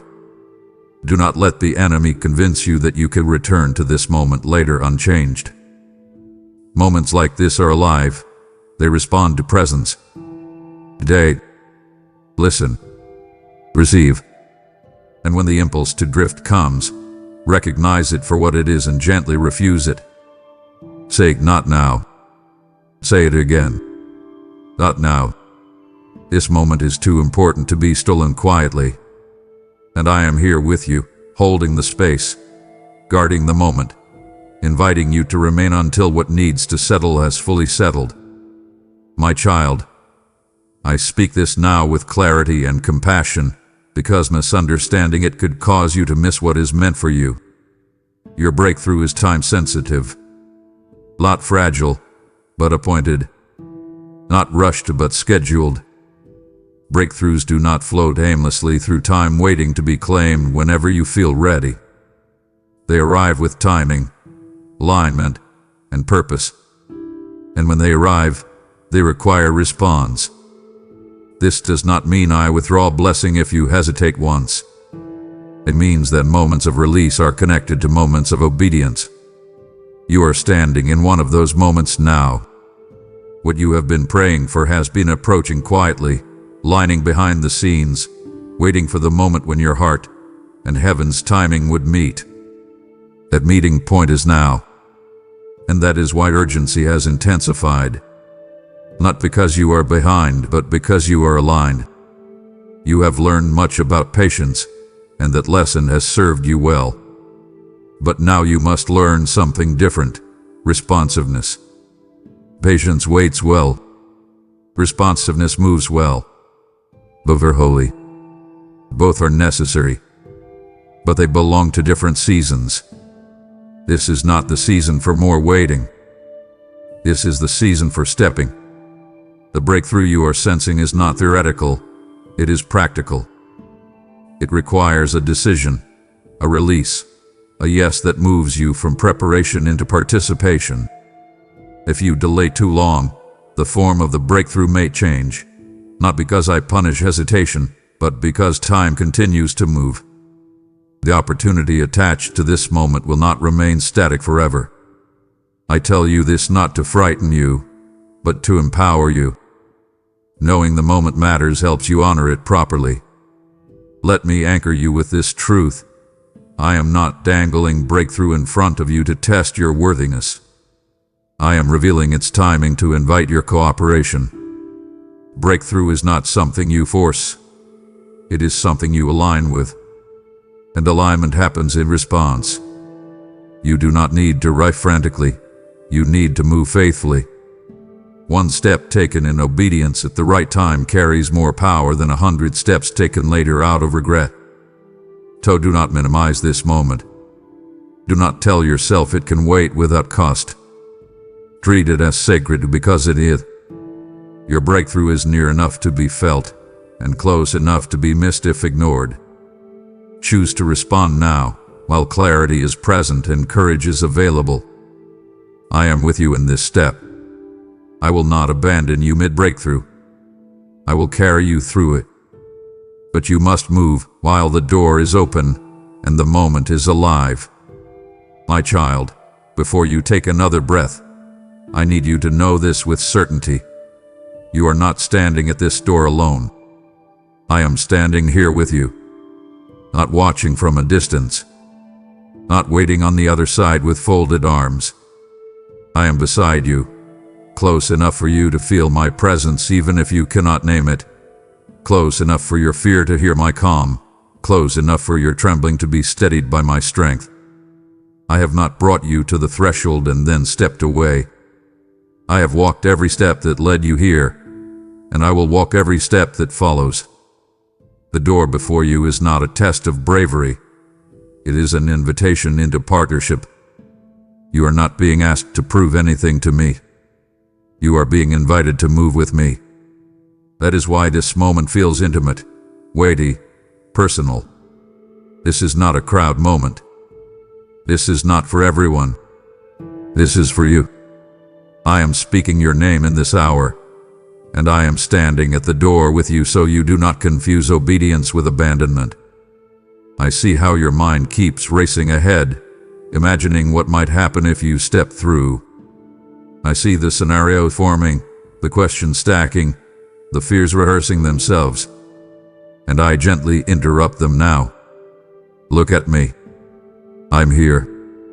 Before you worry about what is on the other side of the door, remember who is standing beside you. I have never led you into something and then left you to figure it out alone. I have never asked you to trust me and then disappeared when the path became unfamiliar. When I say, come, I move with you. When I say, step, I steady you. When I say, now, I supply the grace for now. You are not being sent forward, you are being accompanied forward. This distinction matters, because fear tells you that once you move, you will be on your own. But fear lies. I am not a God who points and retreats. I am a Father who walks and carries. Let this truth quiet your heart. You do not need to summon courage from within yourself. You do not need to manufacture strength. You do not need to convince yourself that you are ready. Readiness is not a feeling. It is a position. And your position right now is beside me. That is enough. I am standing at the door with you because this step is relational, not transactional. It is not about earning access. It is about responding to presence. You have already been given permission. You have already been given guidance. Now you are being given companionship. When you step, I step. When you hesitate, I remain. But I will not force you, and I will not leave you. I am here, steady, present, committed. So take one more look at the door, then look back at me. You are not alone. You never were. And you will not be when you cross. My child, listen to me now with a quiet seriousness, because this truth carries generational weight. What you choose now will echo forward. Not just into next week, not just into the next season, but into rooms you have not entered yet, relationships you have not met yet, and moments you cannot yet imagine. Choices are seeds, and seeds do not end where they are planted. They grow. They multiply. They reproduce after their kind. And this choice, this moment of obedience, hesitation, courage, or delay, will reproduce. You are not choosing in isolation. You are choosing a trajectory. This is why your spirit feels the weight of it. You are sensing that something larger than convenience is at stake. And you are right. The decision before you now will shape how you see yourself, how you trust me, how you respond the next time I call you forward. Obedience strengthens obedience. Delay strengthens delay. Faith deepens faith. Fear multiplies fear. Echoes are formed in moments like this. I know part of you wants to believe that this choice is small, that you can step back from it without consequence, that you can decide later with the same clarity you have now. But that is not how echoes work. The sound you release now carries forward. If you choose courage now, courage will meet you later. If you choose trust now, trust will greet you in future storms.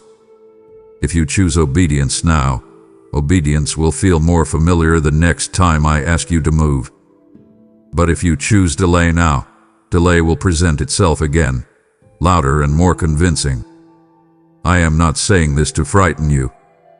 I am saying this to honor you with truth. You are capable of shaping your future through present faith. You are capable of breaking patterns that have followed you for years. You are capable of setting a new rhythm for your life, one marked by responsiveness, not retreat.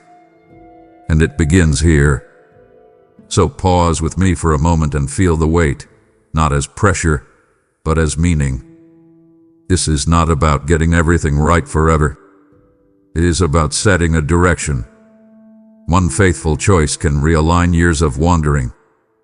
One obedient step can open paths that were previously inaccessible. One courageous yes can silence voices that have questioned your calling. What you choose now will echo forward, but hear this too. I will be in every echo. If you choose me now, you will find me again and again in the future you walk into. My presence will repeat itself. My faithfulness will echo louder than your mistakes. My grace will meet you in places you cannot yet see. So do not be afraid of the echo. Choose well, and let the sound of your obedience carry farther than your fear ever did. My child, I am not waiting for your voice to sound confident. I am listening for your heart to be honest. Say yes, even if your voice shakes. Say yes, even if your knees tremble and your thoughts scatter and your courage feels thin. I am not moved by polished words. I am moved by willing hearts. Throughout your life, you have learned to equate readiness with confidence, to believe that obedience should feel strong, steady, assured. But hear me now. Obedience often begins as a whisper before it becomes a declaration. Faith is not born fully formed. It is spoken into being through trembling yeses that choose trust over fear. The yes that changes your life rarely sounds heroic. It sounds quiet. It sounds fragile. It sounds like, I don't know how this will work, but I trust you. And that is enough. That is more than enough. Because when you say yes with shaking lips, heaven leans closer. When you say yes without guarantees, grace rushes in. When you say yes while fear still lingers, courage begins its work. You have waited for a moment when saying yes would feel safe. But safety is not the prerequisite for obedience. Trust is. And trust is proved not when fear is absent, but when fear is present and no longer in charge. I see the war happening inside you right now. One voice says, go. Another says, be careful. One says, this is your moment. Another says, what if you fail? And you feel torn, stretched between desire and doubt. My child, this tension is not a sign to stop. It is a sign to decide. Decision ends division. Saying yes does not remove fear instantly, but it removes fear's authority. The moment you choose, the chaos quiets. The moment you commit, the noise loses value. Say yes even if your voice shakes, because shaking does not disqualify you. Silence does. Silence keeps you stuck. Silence preserves fear. But a trembling yes breaks the stalemate and opens the way forward. Let me speak to you with deep tenderness now. I know why your voice shakes. It shakes because you care. It shakes because this matters. It shakes because you have been hurt before, disappointed before, let down before. And still, you are here. Still listening. Still open. That alone tells me everything I need to know about your heart. I am not asking you to deny your fear. I am asking you to speak through it. Courage is not loud, it is faithful. Courage does not roar, it responds. So respond now. Whisper yes if you must. Breathe it out slowly. Let it rise from the deepest place in you where hope still lives.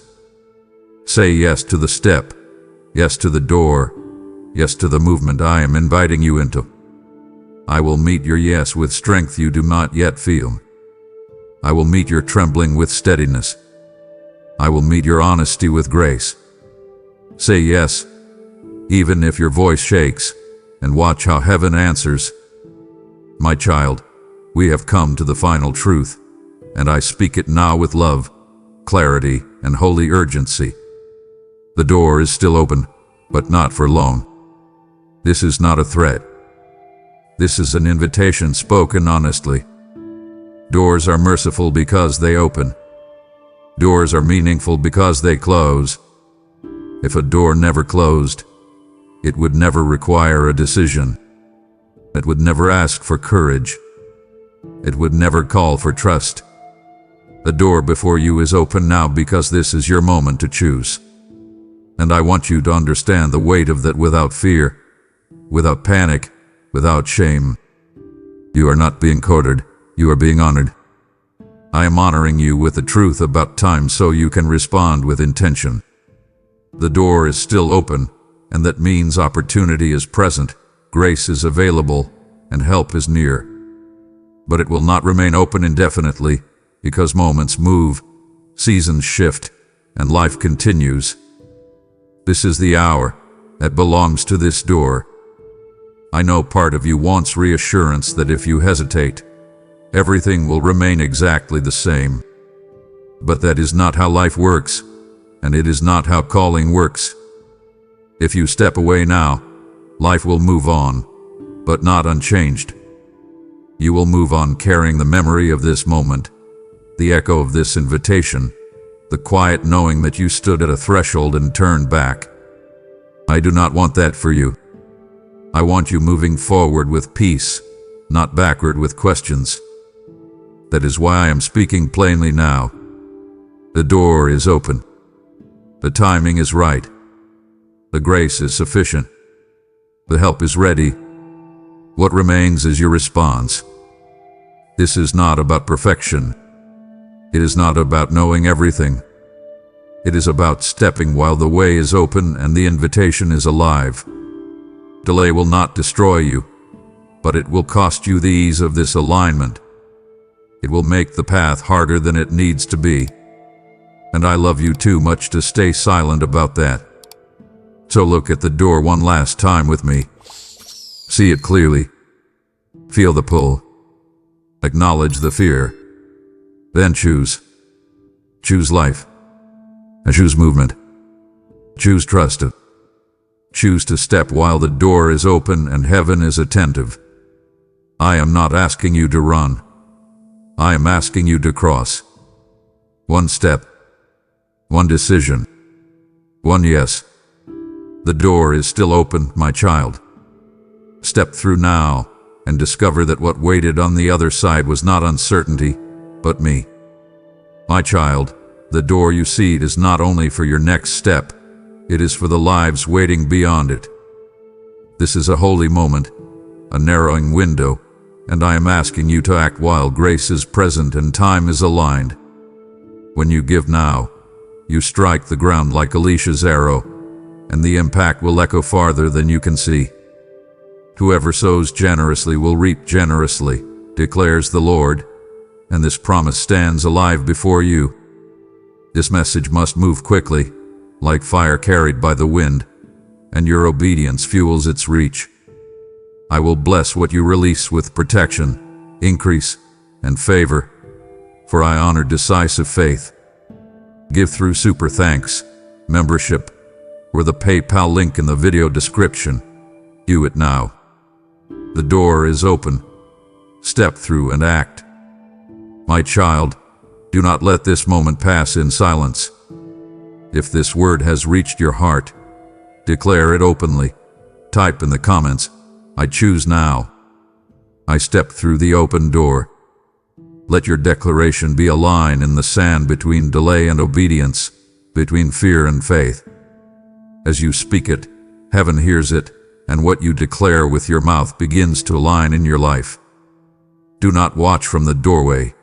Respond, and let your yes echo beyond this moment.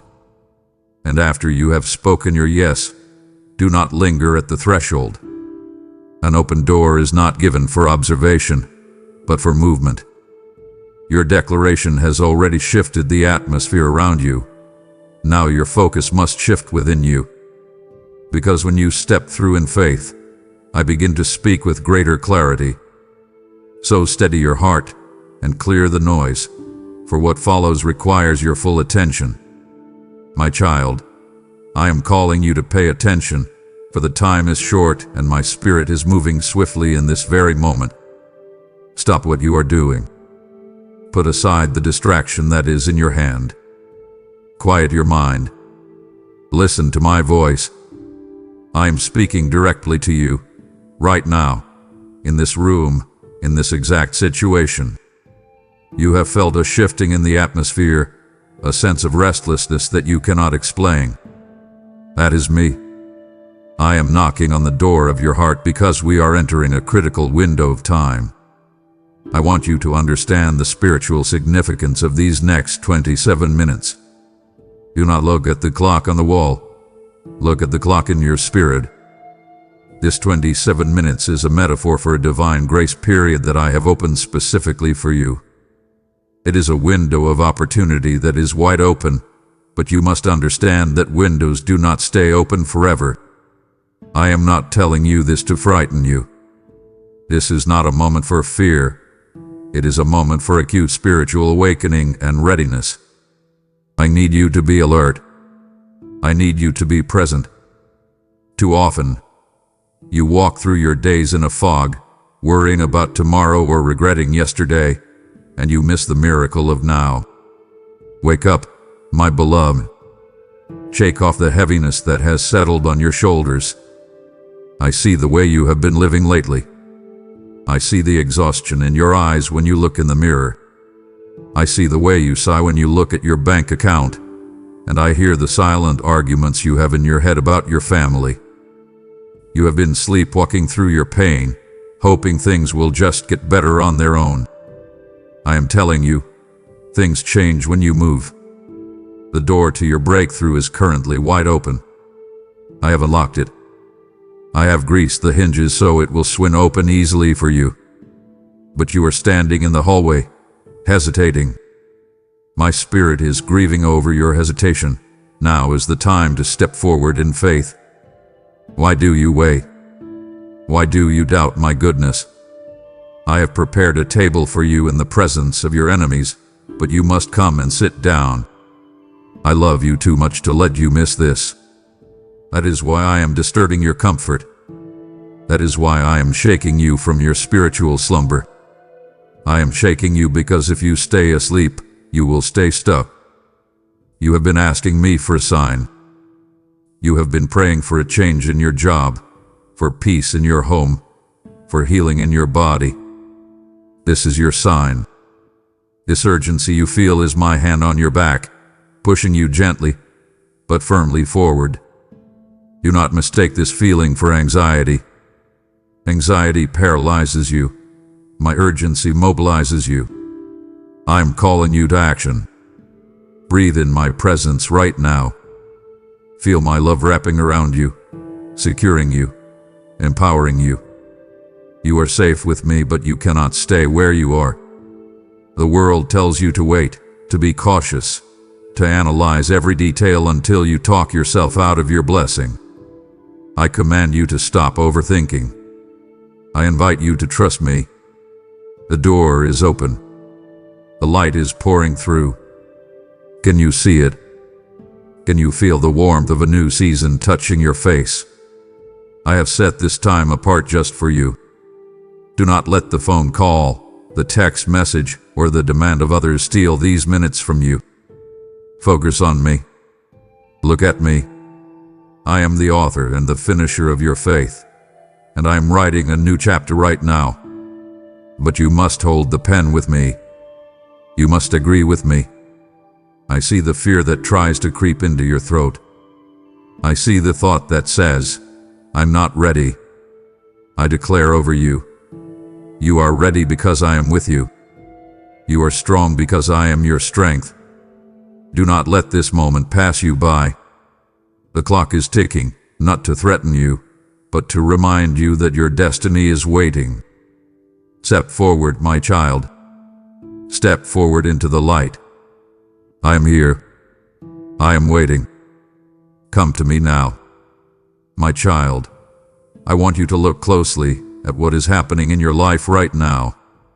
You have been asking me to move, but you must recognize that I am moving in ways you might not expect. I need you to identify the open door that stands before you in these critical minutes. This is not a generic blessing. I am not speaking of some vague concept of happiness. I am talking about the specific struggle that kept you awake last night. I am talking about the pile of bills on the table that you are afraid to open. I am talking about the silence between you and your spouse that has grown too loud to bear. I am talking about the diagnosis that has tried to steal your joy. Recognize right now that this window of grace is tailored specifically for that need. I have set this opportunity before you, and I declare to you that no man, no boss, no bank, and no enemy can shut it if you choose to walk through it. But you must have eyes to see it. Discernment is required here because the blessing often looks like work at first, or it looks like a humble step you are afraid to take. You have been looking for a lightning bolt, but I am offering you a key. The door might look like a conversation you need to have. It might look like an idea I planted in your mind that you brushed aside as too simple. Go back to that idea. That is the door. I see how the chaos of your daily life tries to blind you. You are so busy putting out fires that you do not see the escape route I have built for you. Stop looking at the fire and look at the exit. This door is a portal to a higher level of anointing and peace in your walk with me. It is the way out of the cycle you have been stuck in for years. You really want to go around that mountain again? Do you want to spend another year fighting the same battles? I do not want that for you. I want you to cross the threshold into a new territory. Do not mistake this divine opportunity for a coincidence. You finding this message, hearing my voice in your heart right now, this is my sovereign design. I orchestrated your steps to get you here. I need you to understand that this blessing is ready. It is packaged with your name on it. It contains financial relief that will not just pay a bill but will teach you a new way of stewardship. It contains healing that starts in your spirit and flows into your marrow. It contains the restoration of a relationship that you thought was dead. But you must identify it to claim it. I command you to ask me right now, Lord, what is the door? I will show you. It might be a sudden peace about a decision you have been wrestling with. It might be a prompt to forgive someone who does not deserve it. That forgiveness is the door. Walk through it. Do not let your logic talk you out of your miracle. Your mind tries to figure out how, but I am the God of the how. You just need to be the child who says yes. I'm holding the handle. I'm waiting for you to turn it. Do not let this moment of recognition slip away into the fog of your busy day. See it. Claim it. Step towards it. My beloved, you must be sharper than you have ever been before. Be aware that the adversary knows your time is limited. He knows that if you walk through this door, you will be dangerous to his kingdom. So he is working overtime to distract you. Have you noticed the sudden interruptions? Have you noticed how, the moment you try to pray or focus on me, the phone rings, or an argument starts over nothing? These are not accidents. These are traps. The enemy uses confusion and petty annoyances to make you freeze when you should be moving forward. He wants to steal these critical minutes from you by making you focus on the noise instead of the signal. I am warning you now, do not take the bait. That sudden worry that just popped into your head about something that might happen 5 years from now, that is a distraction. That irritation you feel towards your family member for a small mistake, that is a distraction. The enemy wants you angry, worried, and frantic because a frantic spirit cannot hear my still, small voice. I am commanding you to silence the noise of the world for these next few moments. Put the phone down. Turn off the television. Close the door to your room. You need to fight for your focus, because your focus is the weapon that defeats the enemy's attempt to steal this blessing. I see how he tries to bring up your past just as you are reaching for your future. He whispers old failures to you. He reminds you who you used to be. I command you to tell him that the old you is dead. You are a new creation. Do not engage with arguments or strife right now. If someone tries to provoke you, choose silence. If a problem arises that is not an emergency, let it wait. This is your time with me. This is the holy ground where battles are won. But you cannot win if you are looking at your phone or listening to the lies of the accuser. The enemy uses a tactic of urgent but not important. He will make you feel like you need to check that email right now, or you need to clean that mess right now. No. What is important is your spirit connecting with my spirit. Everything else can wait for 27 minutes. I am jealous for your attention. I want all of it. When you give me your full attention, I can download strategies into your mind that will save you days of work. But you must stop letting the thief steal your time. I command you to take authority over your atmosphere. Speak to the room you are in. Sing peace, be still. I am giving you the power to clear the air. Do not be a victim of your environment. Be a thermometer that sets the spiritual temperature. I am with you, but I need you to lock eyes with me. Like Peter walking on the water, if you look at the storm, you will sink. If you look at me, you will walk on top of the chaos. Keep your eyes fixed on me. Ignore the wind. Ignore the waves. They are just noise. I am the reality. My child, We must have an honest conversation. To walk through this door, you must lay down the heavy baggage you have been carrying. I am not speaking to you to condemn you. I am speaking to you to liberate you. You cannot fit through the narrow gate of blessing while you are holding on to bags of secret sin. You know what I am talking about. I am shining a light on the hidden corners of your heart, the places you don't let anyone else see. I see the secret habit that you think helps you cope but is actually draining your spiritual power. I see the bitterness you nurse against that person who hurt you years ago. I see the little lies you tell to protect your image.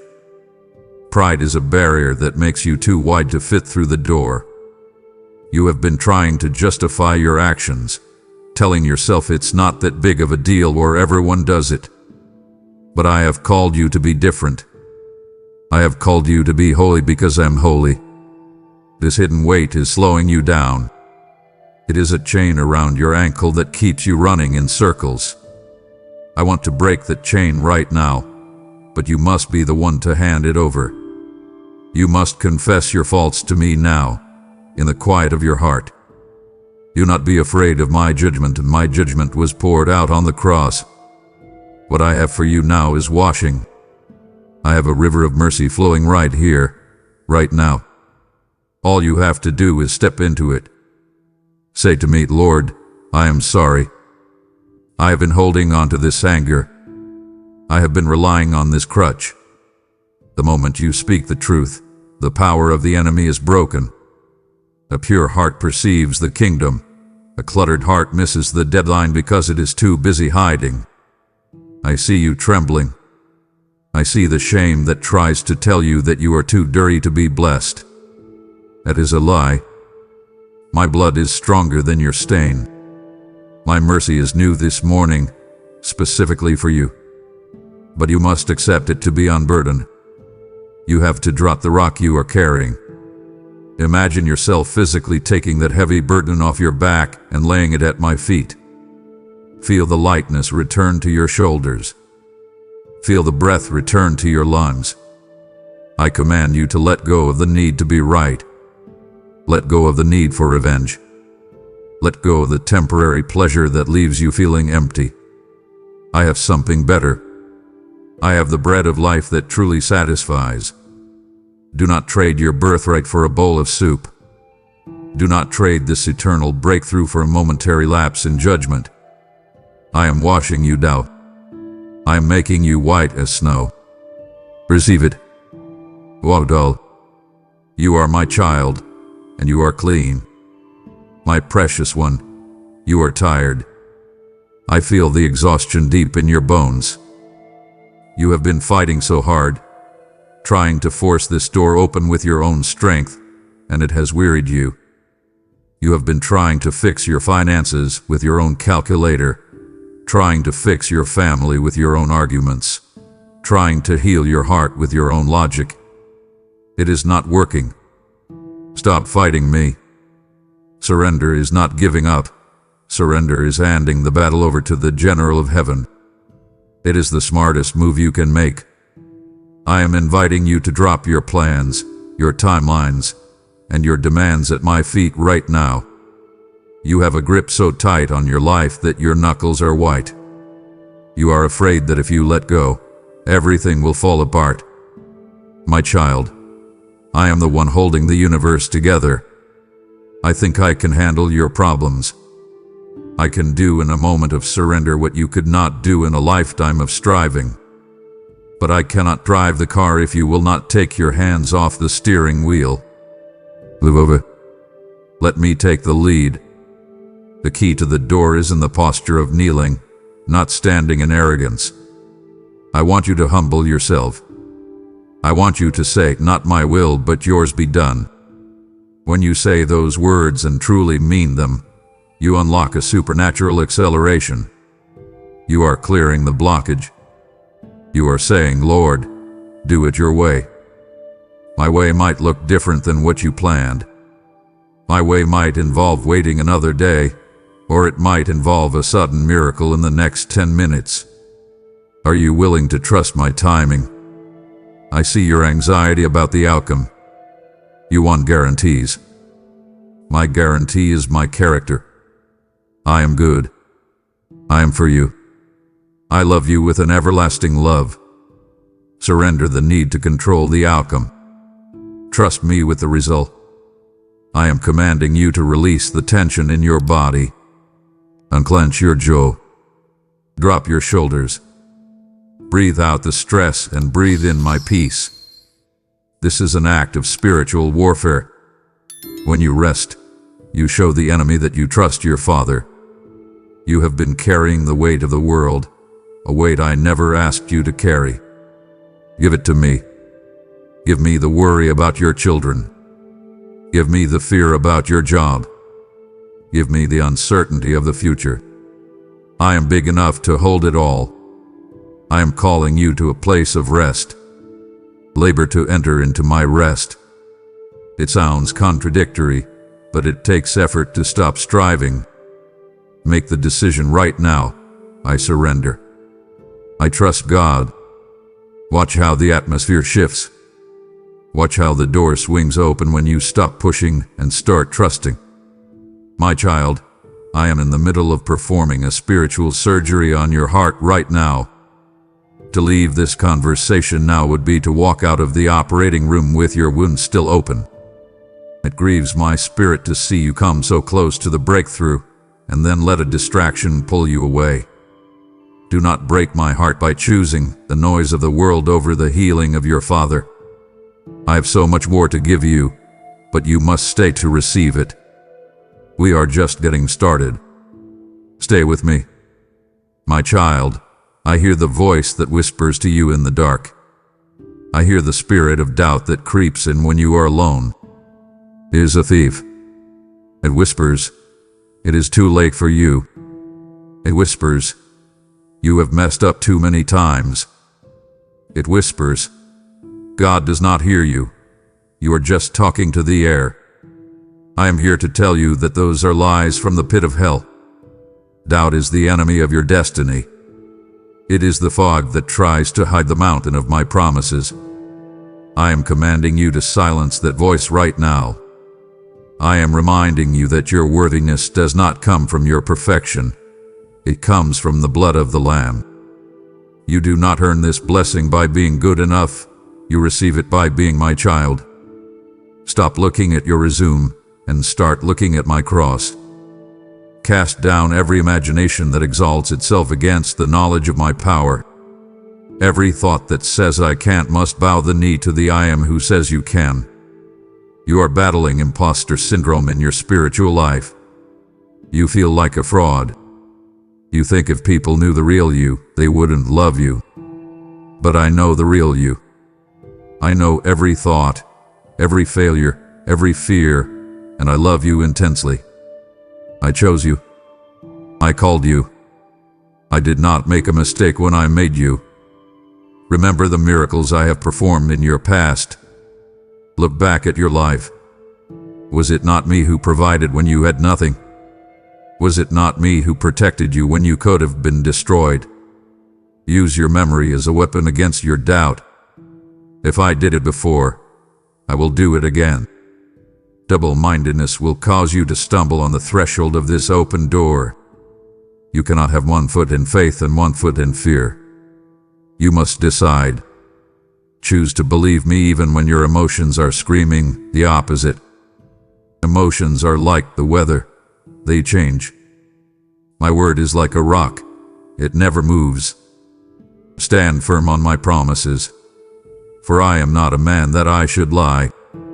If I said I will supply all your needs, I will do it.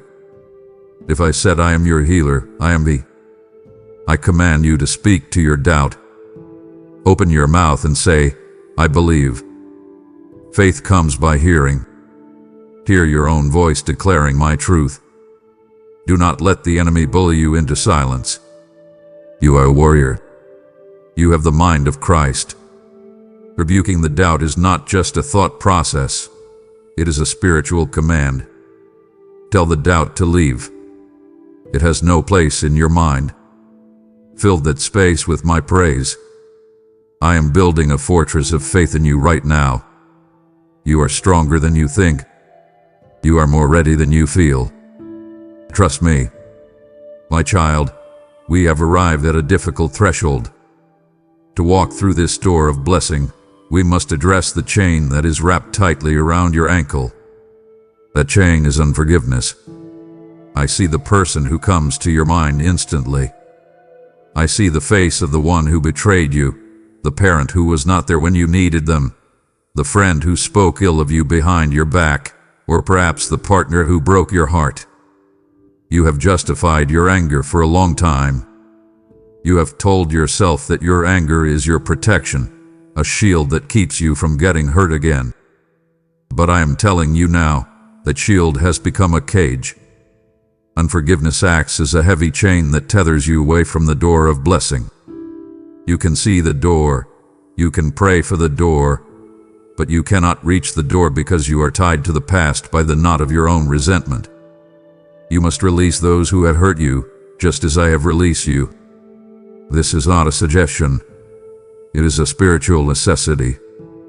You might be thinking, but God, you don't know what they did to me. It was unfair. It was criminal. And destroyed me. My child, I know. I saw every tear you cried on your pillow when no one else was watching. I saw the injustice. I felt the sting of the betrayal deeper than you did. But holding on to the grudge does not punish them. It punishes you. Holding a grudge is like drinking poison and expecting the other person to die. It is rotting your joy from the inside out.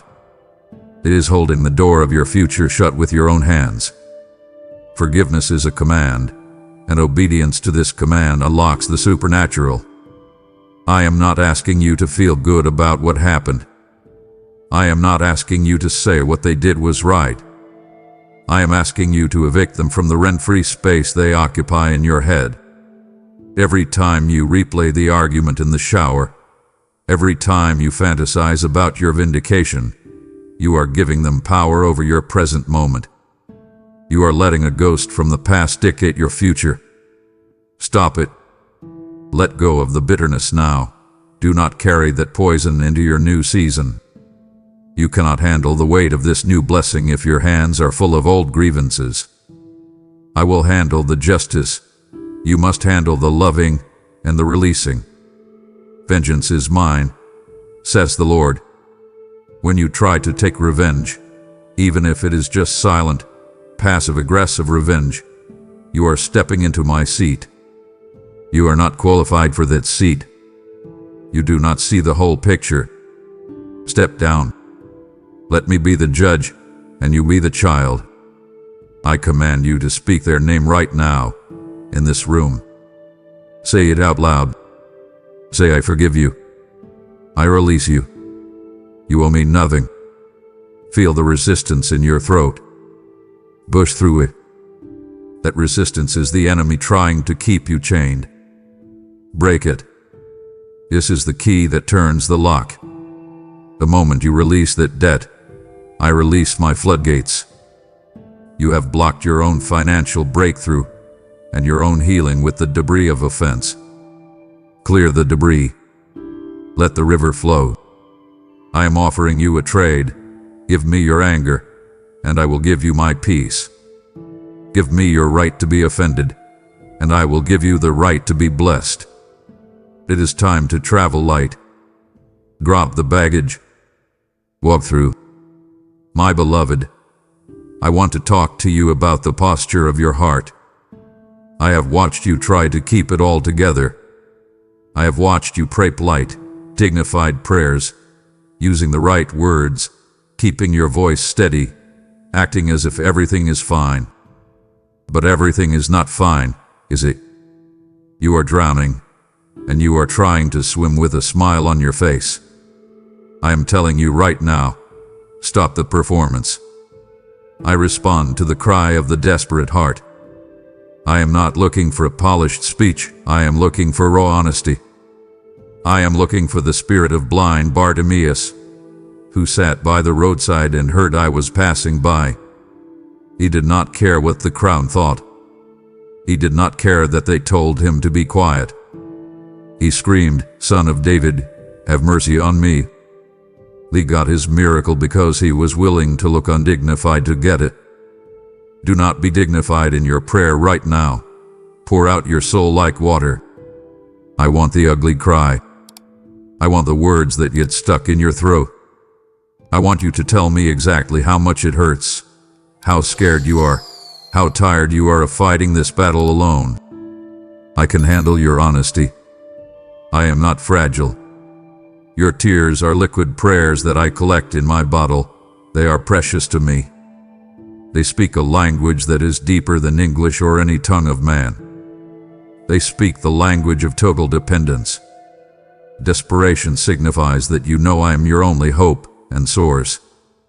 As long as you have a plan B, you are not truly desperate. As long as you think, well, if God doesn't come through, I can just borrow money from this person or manipulate this situation, you are not ready for the open door. The open door is for those who have burned their bridges and have nowhere else to go but to me. Are you there yet? Are you at the end of your rope? Good. That is exactly where I want you. That is where the miracle starts. Let your spirit groan with words that cannot be uttered. I understand the language. Sometimes the prayer is just a groan. Sometimes it is just whispering my name over and over again while you rock back and forth on the floor. I hear that. I feel that. That vibration reaches the throne room faster than the most eloquent sermon ever preached. Passivity will cost you this moment. Passionate pursuit will secure it. You have to want this change more than you want your comfort. You have to want this breakthrough more than you want your pride. I am inviting you to break protocol. If you are in your car, pull over and cry out. If you are in your house, get on your knees. If you are at work, go to the bathroom and whisper to me. Show me that you mean business. The kingdom of heaven suffers violence, and the violent take it by force. This is not physical violence. It is spiritual intensity. It is a refusal to let go of the hem of my garment until I bless you. Wrestle with me like Jacob. Do not let me go until your name is changed, until your situation is shifted. I am waiting for the cry that pulls heaven down to earth. Cry out, my child. I am listening. My child, I need to open your eyes to the reality of the invisible realm that surrounds you right now. You look around your room and you think you are alone. You feel the isolation pressing in on you. But I declare to you, if I were to pull back the curtain of the natural world, you would fall to your face in awe. The room is crowded. I have dispatched angels to assist you, legions of them, assigned specifically to your life, your family, and this very moment of breakthrough. But here is the secret you must understand. They await your agreement and your faith to move. There is a spiritual battle raging in the heavenlies for the delivery of your package.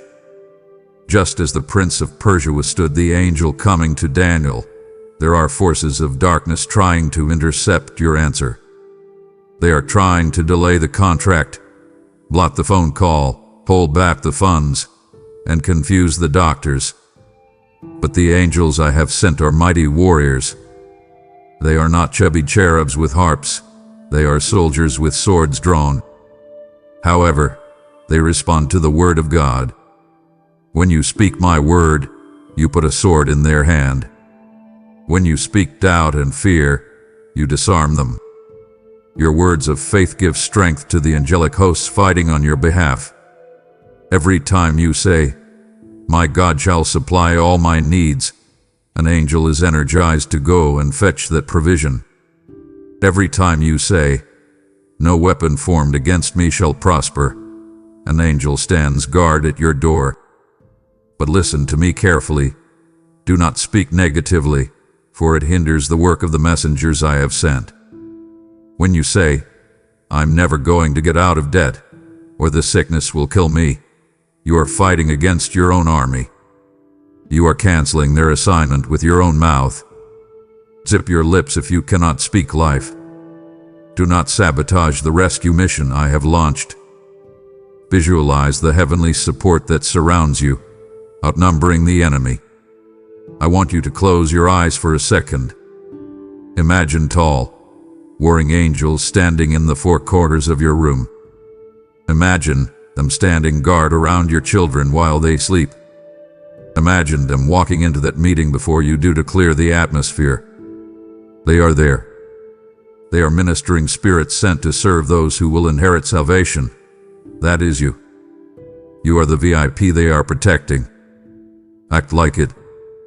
Walk with the confidence of someone who has a supernatural security detail. The angels are ushering you toward the door. Follow their nudging in your spirit.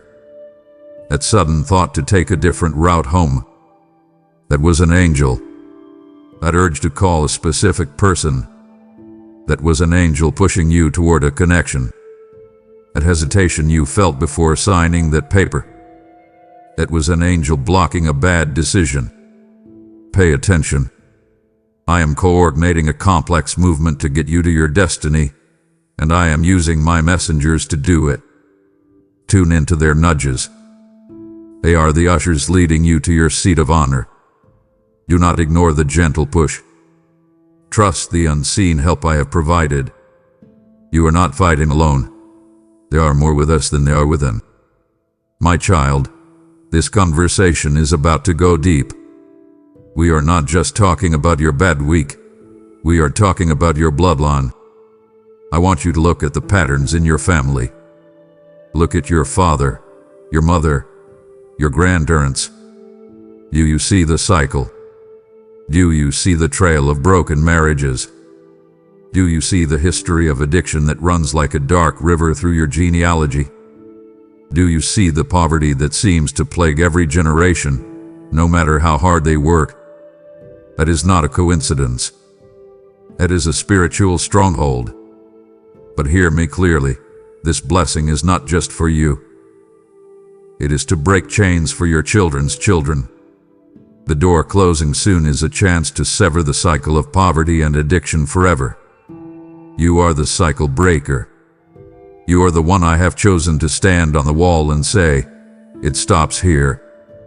It stops with me. I am the God of Abraham, Isaac, and Jacob. I think in terms of lineage. I do not just look at you. I look at the seed within you. I look at your grandchildren who are not yet born. I want them to inherit a legacy of faith and prosperity, not a legacy of trauma and debt. Stand in the gap for your family line and claim this victory as a heritage. You might feel weak, but you are carrying the power of the blood of Jesus, and that bloodline is stronger than any DNA of sickness or failure. It does not matter if your father was an alcoholic. It does not matter if your mother was depressed. You have been adopted into a new family tree. You have royal blood flowing through your spiritual veins now. The genetics of the kingdom of heaven override the genetics of your biological history. Decide now that the dysfunction stops with you, right here, right now. Say it out loud. I am the turning point. You are the dam that stops the flow of toxic waste from reaching the next generation. This requires a fight. The enemy hates it when a family wakes up. He wants to keep you all in the same prison cell. But I have given you the key. When you walk through this door of breakthrough, whether it is financial freedom or emotional healing, you are blazing a trail for your kids. You are making it easier for them to follow God because you cleared the path. I see your fear. You are afraid you are destined to repeat the mistakes of your parents. You catch yourself yelling the same way they yelled, or worrying the same way they worried. Stop. Grace is here to rewrite that script. You are not a prisoner of your past. You are a pioneer of your future. I'm handing you a new pen. Write a new story for your surname. A story of victory. A story of a marriage that lasted. A story of a mind that was sound. a story of a bank account that overflowed for the kingdom. It is on you, my child. Take the responsibility. Break the curse. Establish the blessing. Wait. Look at me. Do not drop my hand. We are breaking chains that have held your family captive for generations, and the enemy is terrified that you will hear what I am about to say next. If you stop listening now, you are walking off the battlefield right before the victory flag is raised. It disappoints me deeply when I see my warriors give up on the threshold of triumph. Do not let your fatigue rob your children of their freedom. The next instruction is critical for your survival. Do not scroll away. My child, just as you are breaking the chains of poverty for your bloodline, I am calling you to shatter the shackles of darkness for millions through this ministry. You are not merely a survivor. You are a supplier of hope, and this channel is the fertile ground where your seed does not die but multiplies. By sowing into this work today through Super Thanks membership, or the link in the description, you are sending my word as a lifeline to those drowning in despair who have no one else to tell them the truth. Remember, he who sows bountifully will also reap bountifully. Your gift is the spiritual seed that unlocks a harvest your children will inherit. Do not let this moment of generosity pass, for it is a holy transaction that seals your legacy as a builder of my kingdom. I am watching your hand as you give, and I promise to rebuke the devourer for your sake as you care for my sheep. Act now, become a pillar of this mission, and let your giving speak where your voice cannot reach. My beloved, I know I have spoken to you about urgency. I have told you the time is short. I have told you there are only 27 minutes left. But now I must teach you a subtle and powerful truth, the difference between panic and haste. Even though time is short, you must not move in panic, but in purposeful haste. Panic is of the flesh. It is chaotic, sweaty, frantic, and prone to mistakes. Urgency is of the spirit. It is focused, sharp, deliberate, and powerful. Know the difference. The enemy wants you to panic so you will run through the wrong door or trip over your own feet. I want you to be urgent so you will be ready when the right door opens. Wait upon me for the specific instruction on how to step through the door. Think of a master locksmith. He does not smash the lock with a hammer. That would ruin the mechanism. He works with intensity and focus, listening for the click of the tumblers. I am aligning the tumblers of the lock of your destiny right now. Do not jiggle the handle in anxiety. Do not try to kick the door down. If you force it, you will break it. You need the key, and I am handing it to you. But you must have a steady hand to use it. My timing is perfect, even when it seems like the clock is running out. You look at your age, and you think, God, I missed it. I'm too old to start over. You look at the deadline on the bill and think, it's too late. I am the God who stopped the sun for Joshua. I am the God who turned back the shadow on the sundial for Hezekiah. I control time. I can do more in 1 second of my favor than you can do in 10 years of your labor. Do not worship the clock, worship the creator of time. Breathe in my peace, for a calm spirit hears my voice clearest. When you are running around like a headless chicken, you cannot hear the whisper that says, turn left. You cannot hear the instruction that says, call this number. Be still. In this moment of high pressure, the most spiritual thing you can do is take a deep breath. Center yourself in me. Find the eye of the hurricane. The storm is spinning all around you. Deadlines, demands, noises. But in the center, where I am, there is perfect stillness. Stand there. I am testing your trust. Can you be urgent without being afraid? Can you be ready without being worried?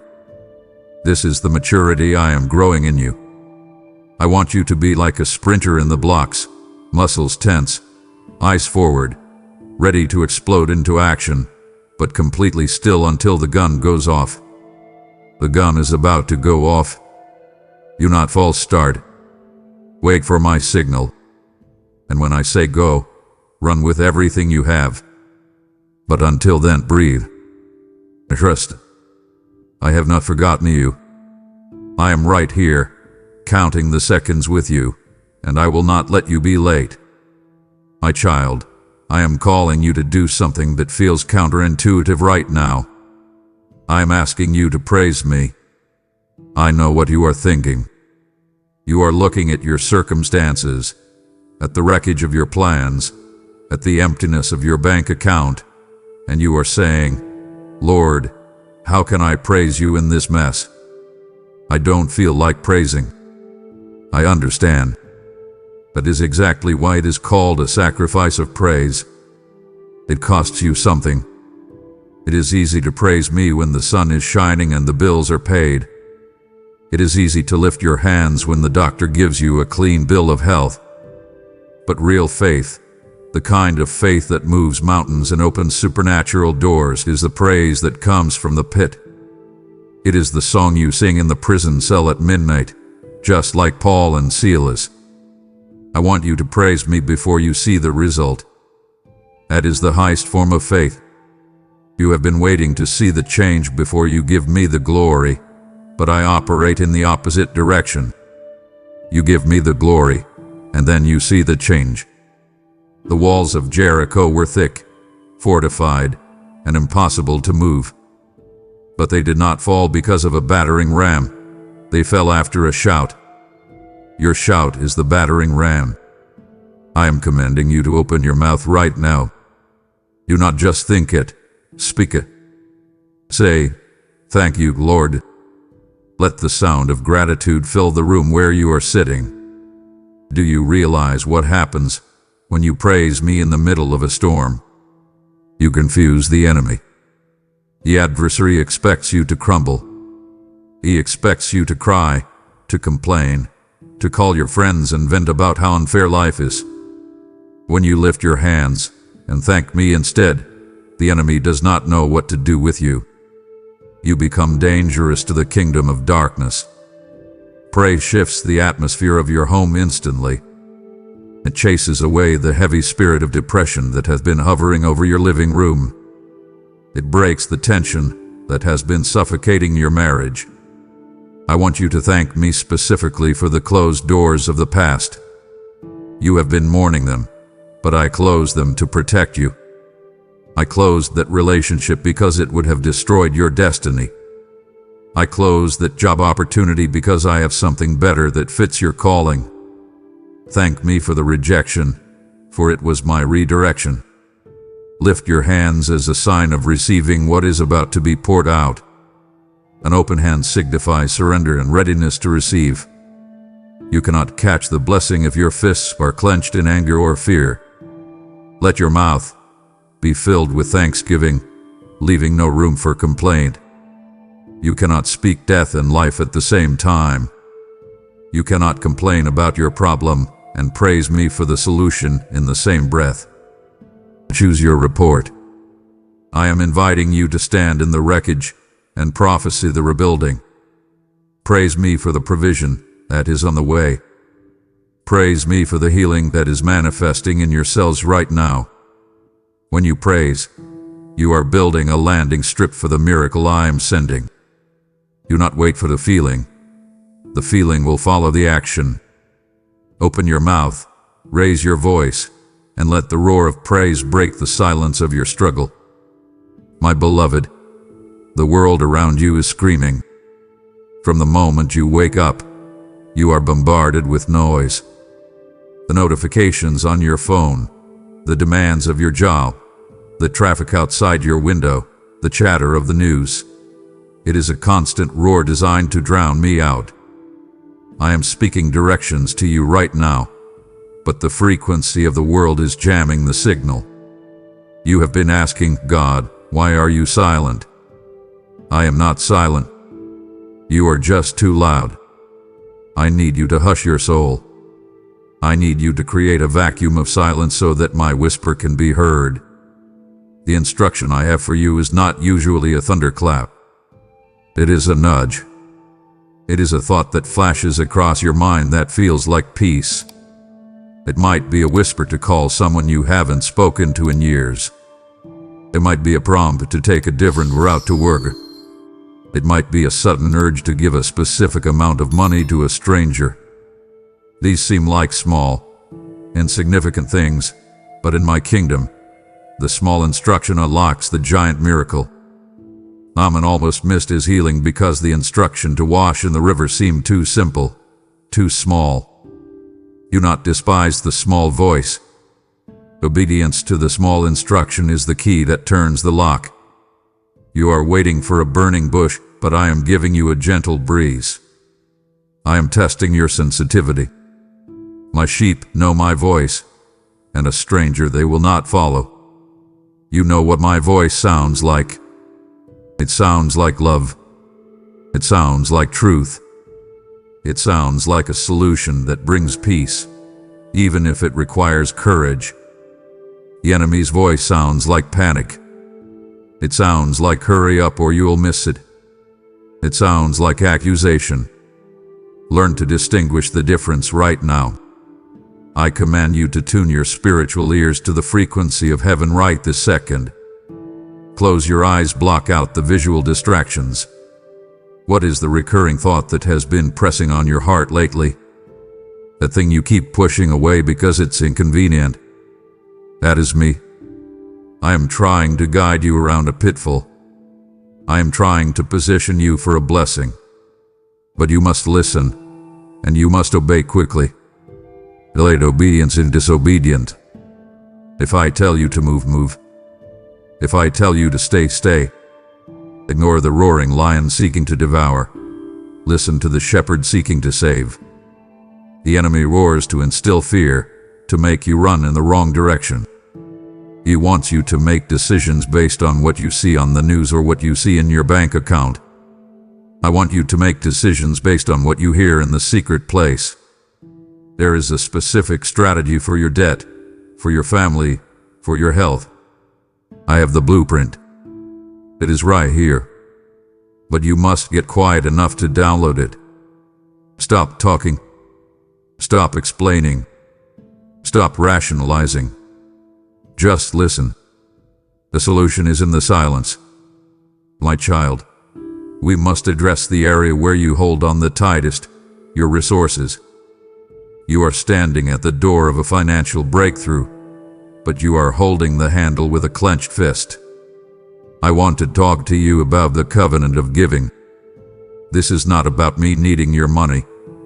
I own the cattle on 1,000 hills. The gold and the silver are mine. This is about you trusting me to be your source. Your generosity is a key that fits the lock of heaven's storehouse.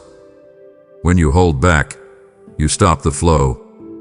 When you release, you create a vacuum that heaven must fill. Have you robbed me in tithes and offerings? I ask this not to condemn you, but to call you back to alignment. You have looked at your budget and said, I can't afford to give. I say to you, you can't afford not to give. When you keep the seed, you only have the seed. When you sow the seed, you get the harvest. Return to me, and I will return to you. I will rebuke the devourer for your sake.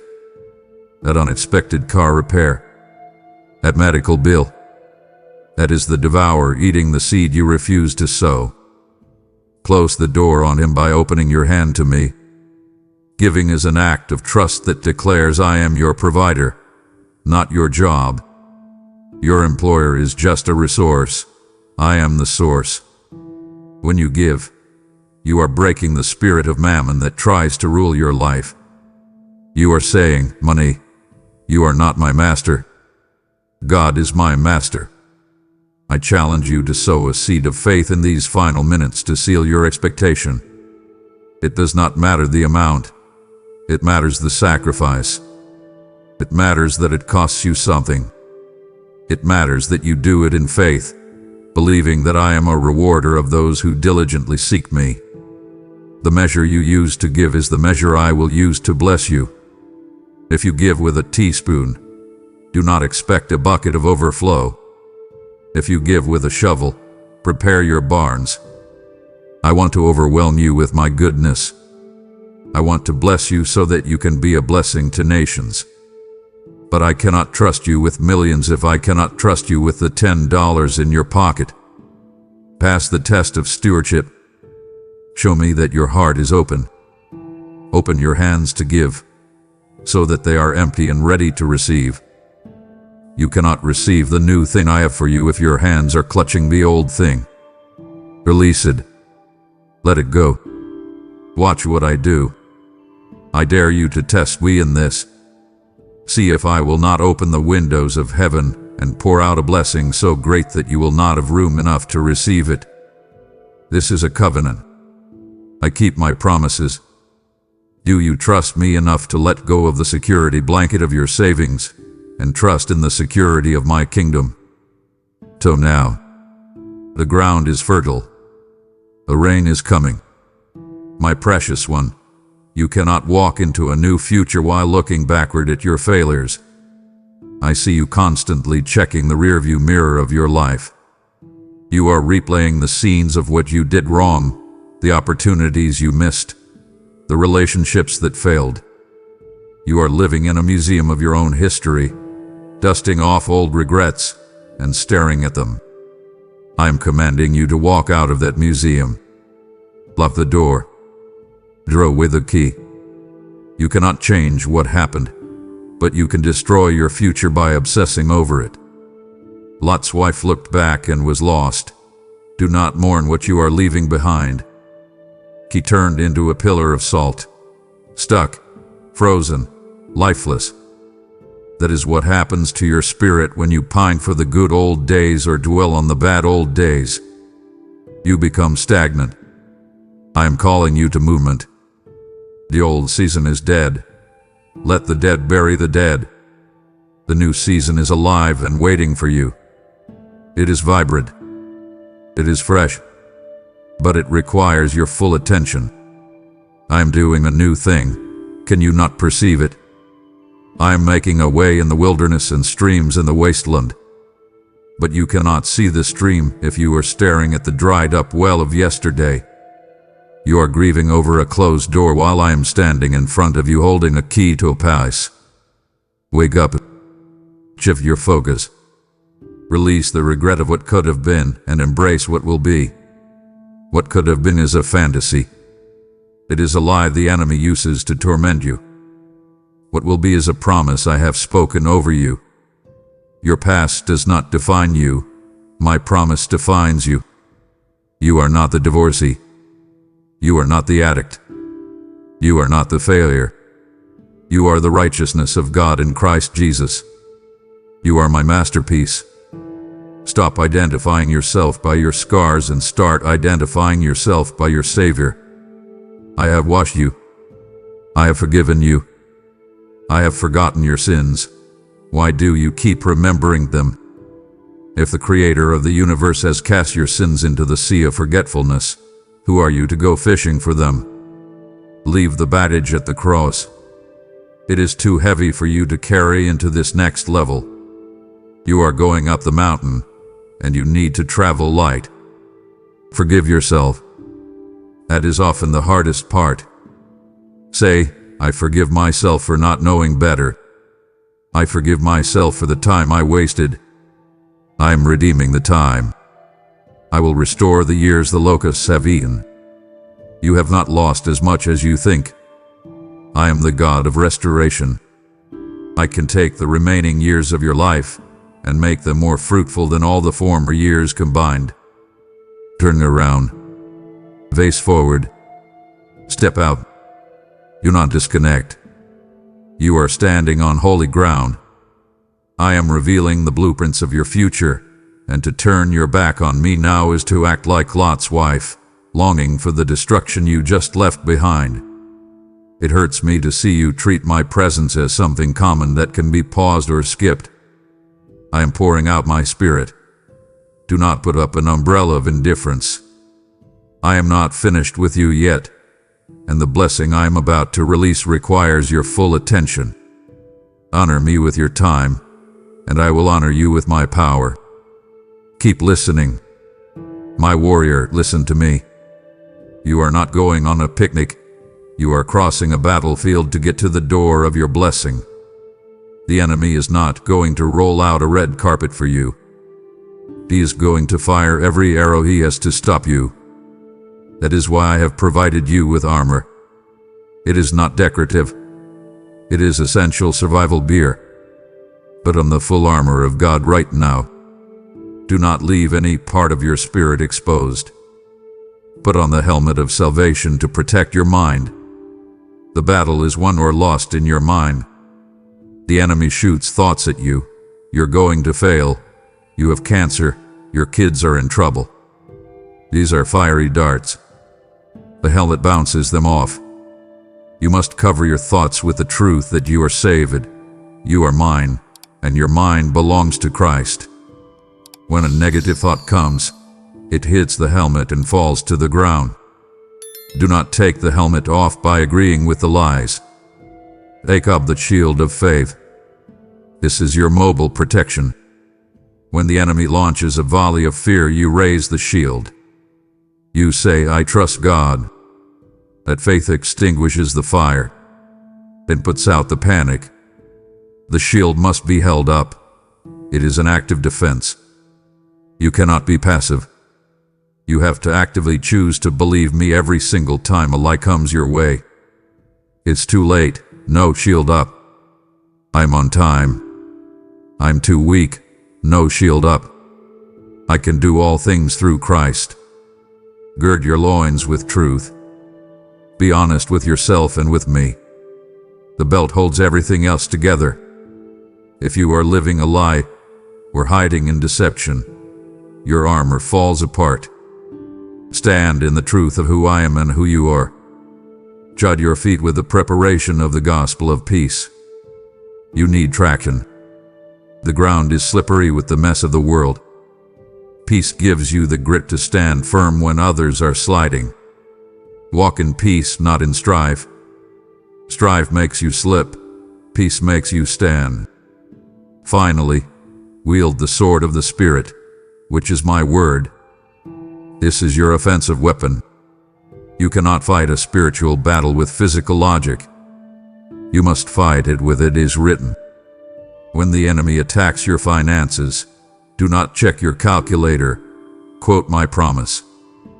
My God shall supply all my need. Cut through the resistance. Speak the word. Sash through the ropes that bind you. The sword is sharp, but you must pick it up and swing. I have given you the equipment. Now, stand your ground. The door is ahead. The enemy is in the way. Fight through to the victory that is already yours. My child, I need you to understand the weapon that is currently resting behind your teeth. You have been using your mouth to describe your situation, but I created your mouth to change your situation. Life and death are in the power of the tongue. You have been eating the fruit of your words, and that is why you feel sick in your spirit. You walk around saying, I am so tired, I will never get out of this mess, where nothing ever works out for me. Stop it. When you speak those words, you are writing a self-fulfilling prophecy. You are signing an agreement with the enemy. I am commanding you to break that agreement right now. I want you to use your voice as a navigation system. When you get in your car, you do not tell the GPS where you are, you tell it where you are going. Stop telling me where you are, I know where you are. Tell me where you are going. I am calling you to make a prophetic declaration. This is not just positive thinking, this is spiritual legislation. I want you to stand in the middle of your living room, or your car, or wherever you are, and speak life over your dead situation. Look at your bank account and declare, I am the head and not the tail. I am a lender and not a borrower. Look at the medical report and declare, by his stripes, I am healed. You might feel foolish doing it. Your mind will say, This is not real. But faith calls those things that are not as though they were. You are the prophet of your own life. I have put my word in your mouth. Now you must speak it. Remember the valley of dry bones. Ezekiel did not just look at the bones and complain about how dry they were. I told him to prophesy to them. I am telling you to prophesy to the dry bones of your marriage. Command the love to return.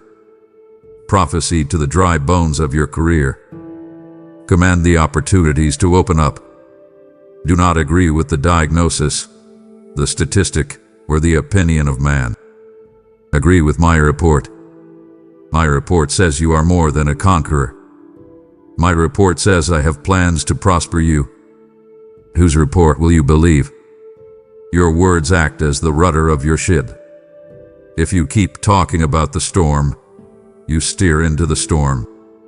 If you talk about the harbor, you steer toward the harbor. I am challenging you to change your vocabulary for the next 24 hours. You not let a single negative word leave your mouth. If you cannot say something that aligns with my promises, do not say anything at all. Silence is better than a curse. And make no mistake, when you speak defeat, you are cursing your own future. I command you to wake up in the morning and declare, I am blessed. I am favored. I am anointed. Say it until you believe it. Say it until the atmosphere in your house changes. Your voice has a frequency that the spirit realm respects. When you speak my word, angels stand at attention. When you complain, demons pull up a chair. Who do you want hanging around you? Clear the air with the power of your declaration. Speak the solution, not the problem, for I already know the problem. I am waiting for you to agree with the solution I have already provided in the Spirit. My beloved, I want to give you a secret weapon that acts like a magnet for miracles. That weapon is gratitude. You have been waiting to be happy until everything is perfect. You think, I will be grateful when I get the promotion, or I will be grateful when the pain stops. But I tell you, gratitude is the bridge that gets you there. Gratitude magnifies my presence and minimizes your problems. Have you ever noticed that when you focus on a problem, it seems to get bigger? It consumes your thoughts. It ruins your sleep. It affects your mood. The same is true for my goodness. When you focus on what I have done, my presence gets bigger in your life. I am commanding you to look around you right now. Stop looking at what is missing and look at what is present. Be thankful for the air in your lungs. It is a gift. Be thankful for the grace that woke you up this morning while others did not wake up. Be thankful for the roof over your head, even if it is not the dream house you want yet. A grateful heart is a landing strip for blessings.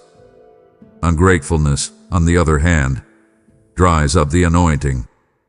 It is like a desert wind that withers everything it touches. I challenge you to find 5 things to thank me for immediately. Right now. Do not wait. Count them on your fingers. Thank you, Lord, for my mind. Thank you for my children. Thank you that I ate today. Thank you that you saved my soul. Thank you that you are not finished with me. You feel that shift, that lightness in your chest. That is the atmosphere changing. You are moving from a victim mentality to a victor mentality.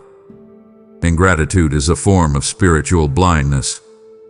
It makes you blind to the man I provide every day because you are too busy complaining that you don't have meat. Do not be like the Israelites who grumbled in the wilderness.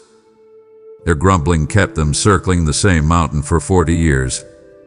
Gratitude is the shortcut. If you want to get out of the wilderness, start thanking me for the sand.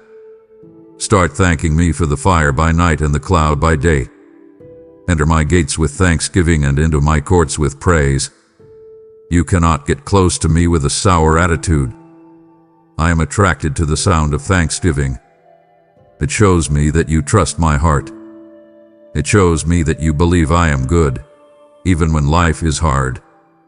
And when you thank me for what you have, I can trust you with more. Why would I give you more if you are miserable with what you already have? Show me you can steward the little with joy, and I will pour out the much. Let your first thought in the morning be thank you, and your last thought at night be thank you. Watch how your life transforms from a series of complaints into a symphony of praise. My child, it is time to take a stand. You have felt like you are putting money into a bag with holes. You work hard, you earn, but then something always happens to take it away. The car breaks down, the appliance fails, a sudden fee appears, or sickness steals your wages. This is not just bad luck. This is the work of the devourer. But I have good news for you. I have given you authority to tread on serpents and scorpions, and over all the power of the enemy. It is time for you to use it. I command you to stop acting like a victim and start acting like a property owner. Your life, your home, your finances, they belong to me, and you are the steward. When a thief breaks into a house, the owner does not sit on the couch and cry.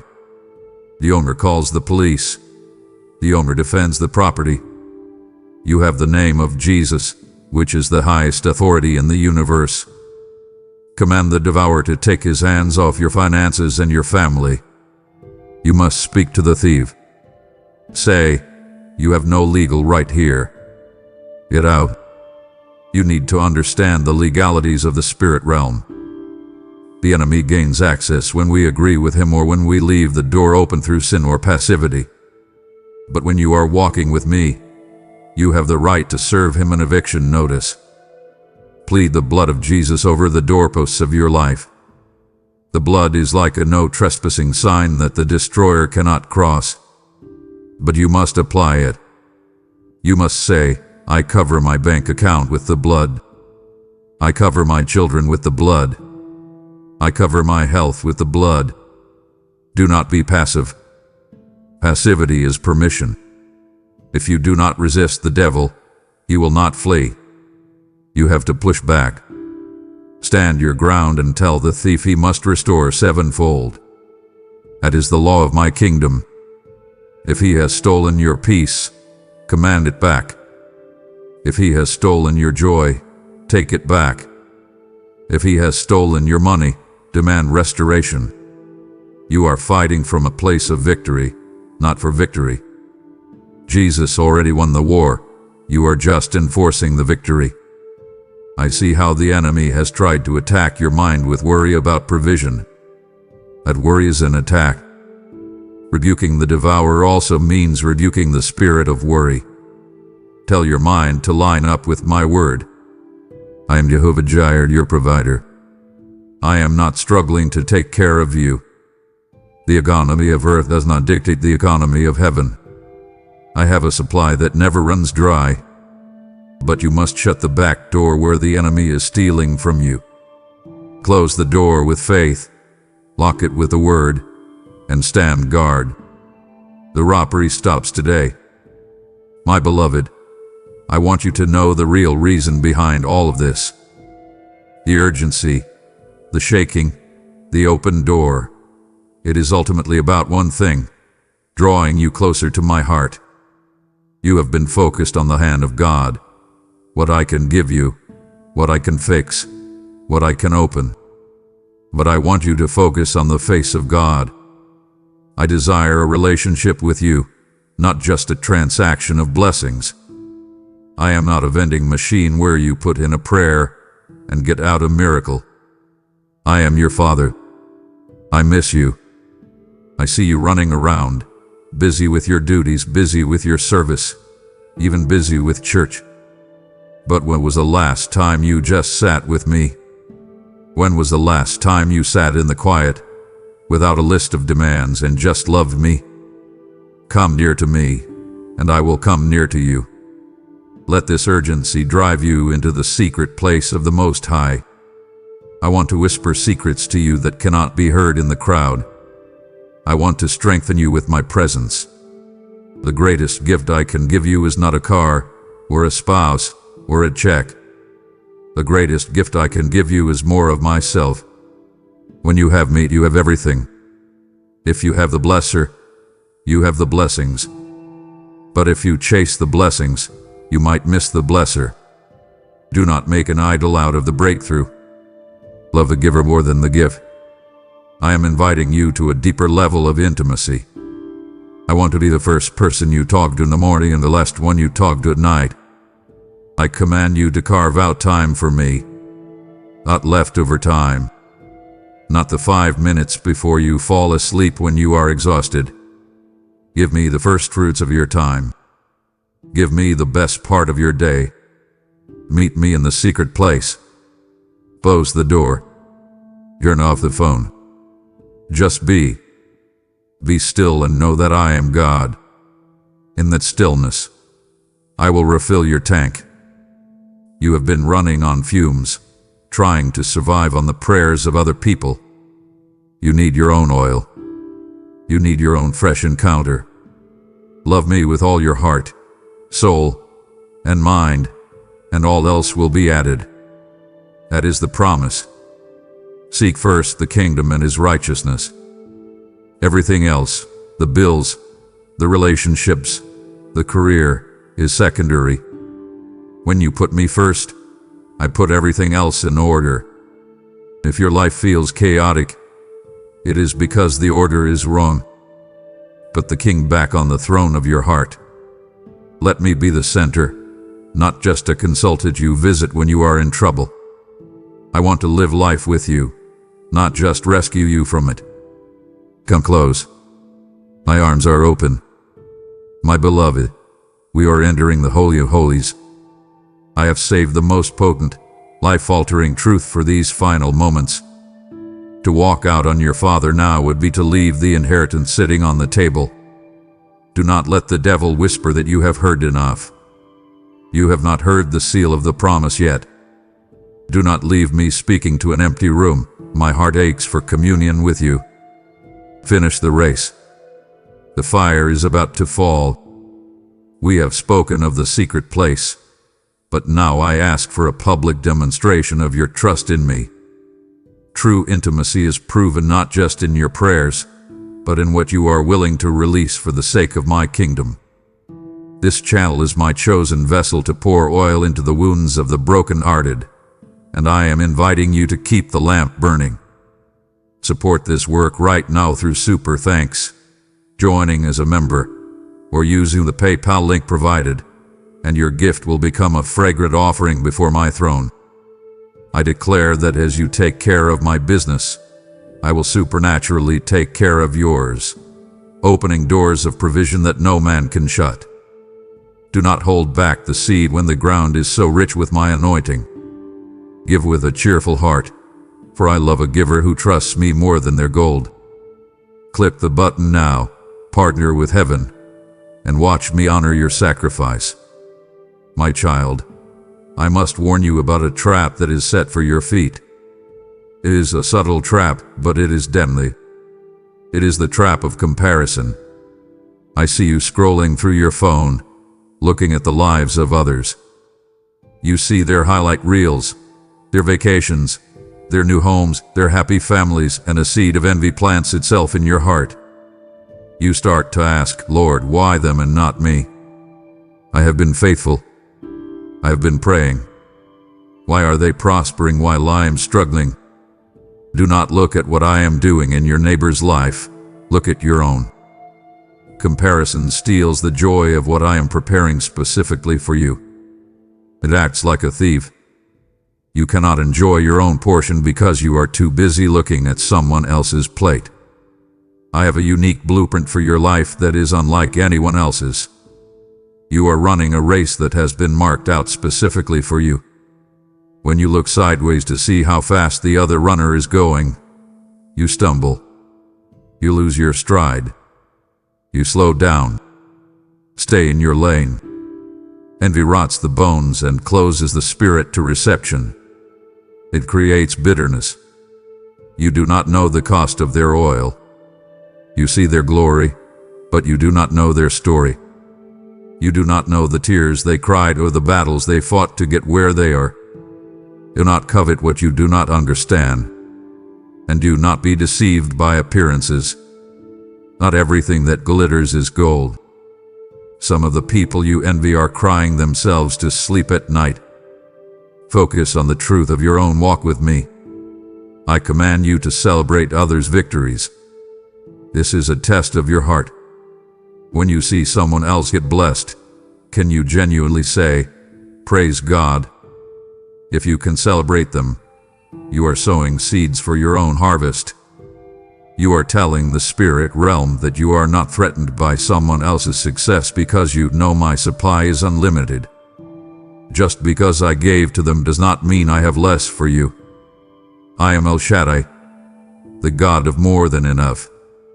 I do not run out of blessings. Keep your eyes on the race I have marked out for you alone.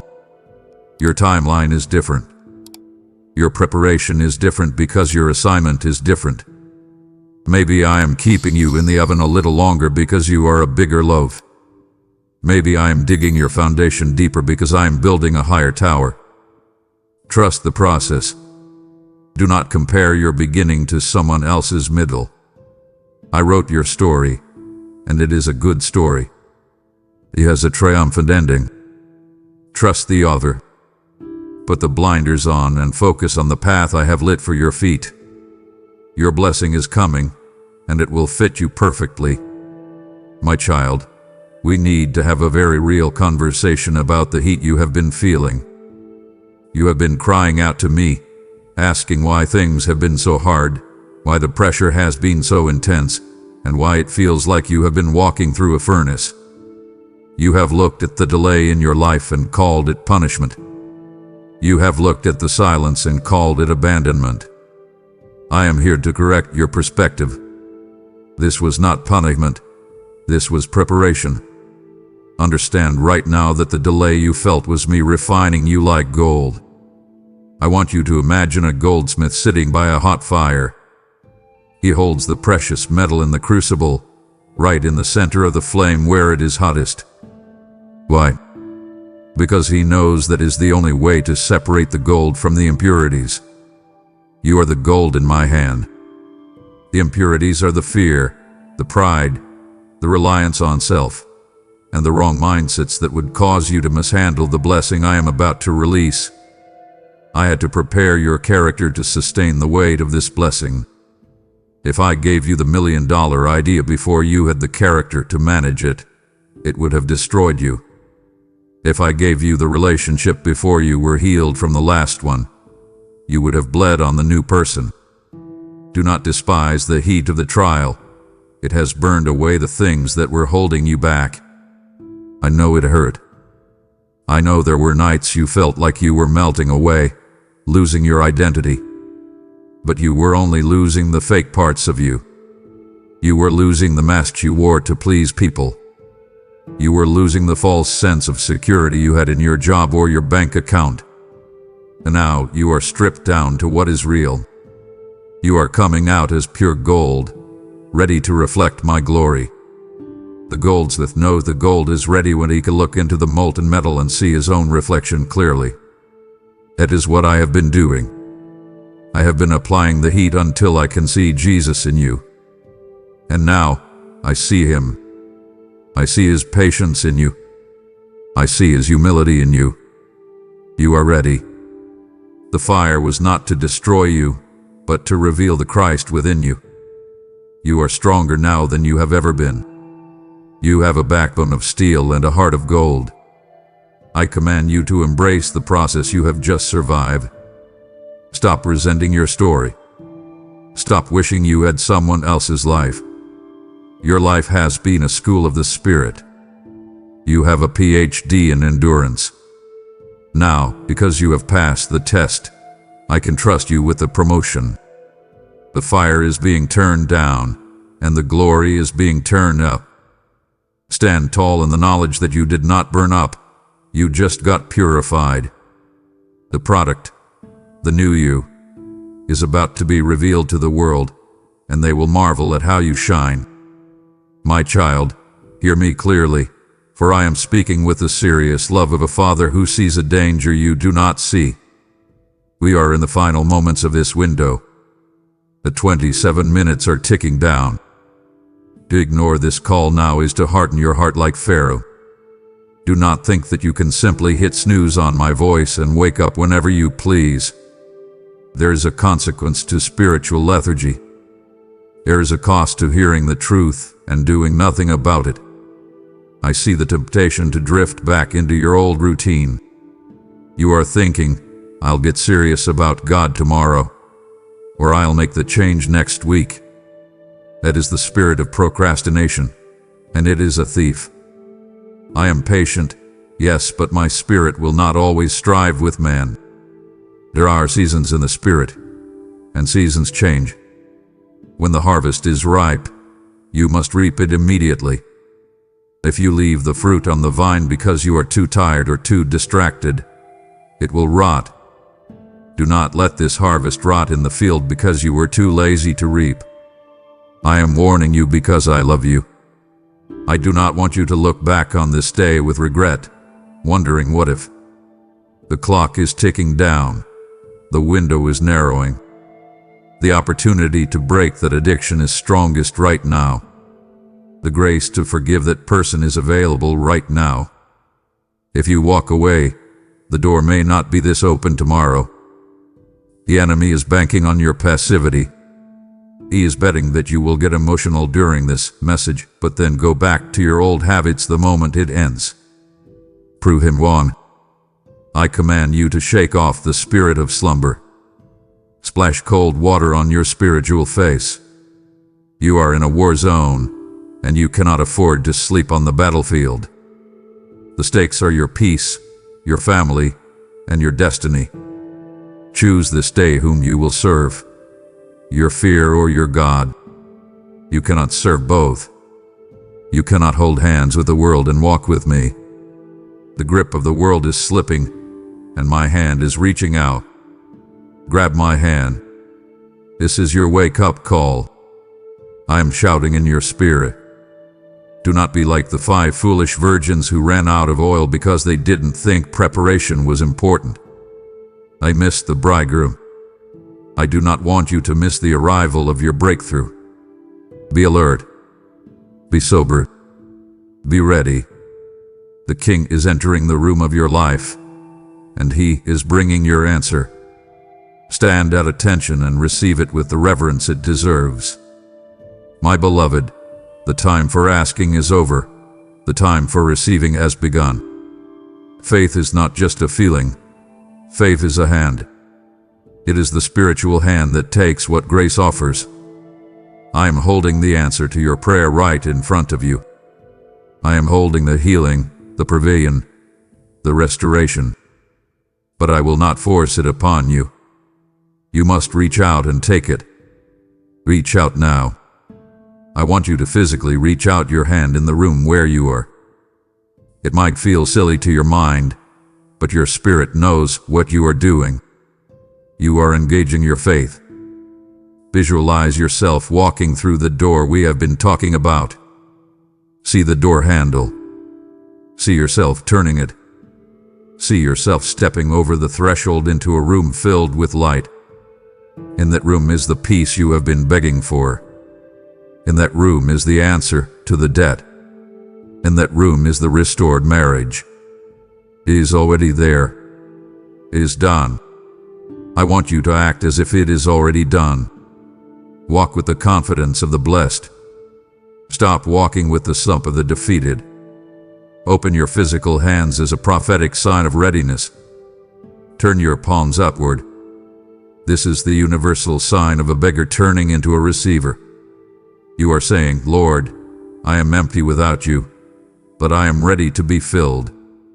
I am placing the blessing in your hands right now. Can you feel the weight of my glory? Can you feel the warmth of my love resting upon you? It is happening. The transaction is taking place in the spirit realm. I command you to receive the peace that surpasses understanding. Let it settle over your mind like a warm blanket. Let it quiet the racing thoughts. Let it soothe the knot in your stomach. His peace is the seal that the transaction is complete. When you have peace about a problem that hasn't changed yet in the natural, you know you have won. The natural manifestation is just a matter of time. The spiritual victory is now.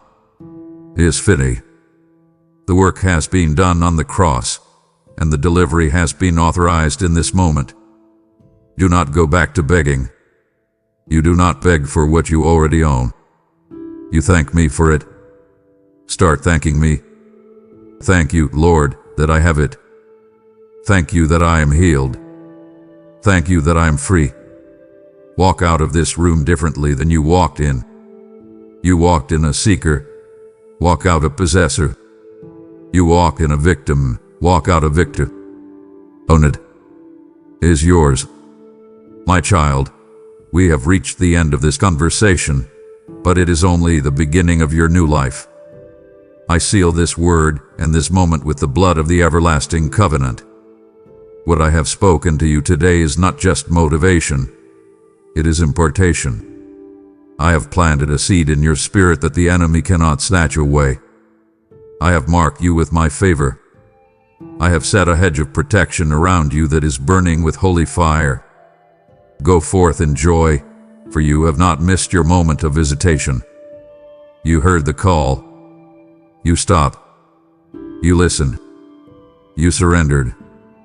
And because you did, the trajectory of your life has shifted. The door is open. The enemy is defeated, and the blessing is yours.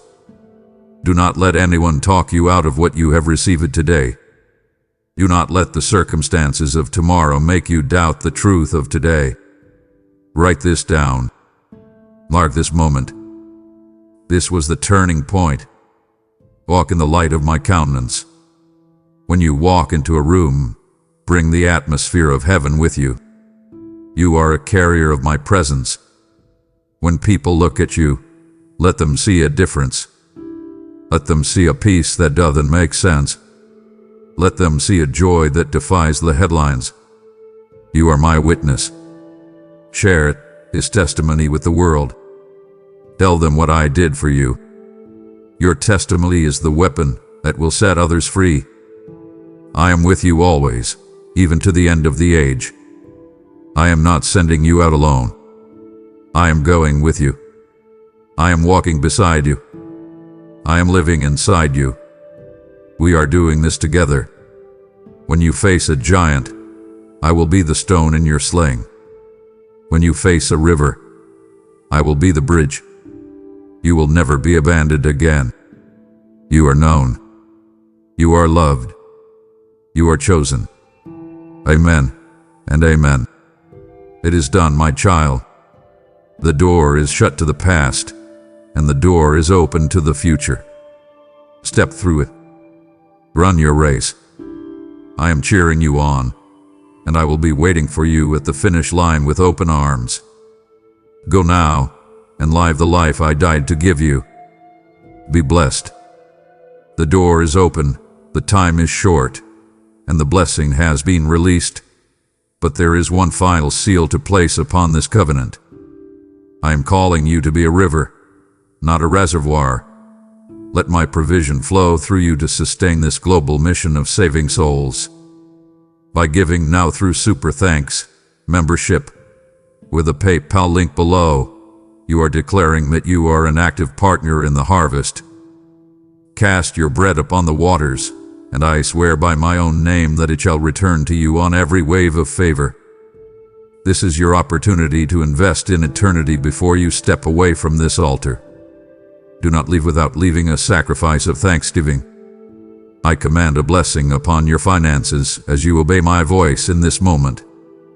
Sow your seed immediately, and watch me multiply it beyond your wildest imagination. My child, faith that remains silent is faith that cannot move mountains. You must seal this covenant with a prophetic act of agreement right now. Do not simply listen and leave, but anchor this word in your reality by declaring your victory before the clock runs out. I call upon you to type the words, "I walk through the open door," as a permanent sign to the enemy that you have claimed your breakthrough today. This is not just a comment. It is your signature on a spiritual contract, proving to the heavens that you are ready to receive what I have released. Do this immediately, and watch how this simple act of obedience shifts the atmosphere around your life forever. Amen.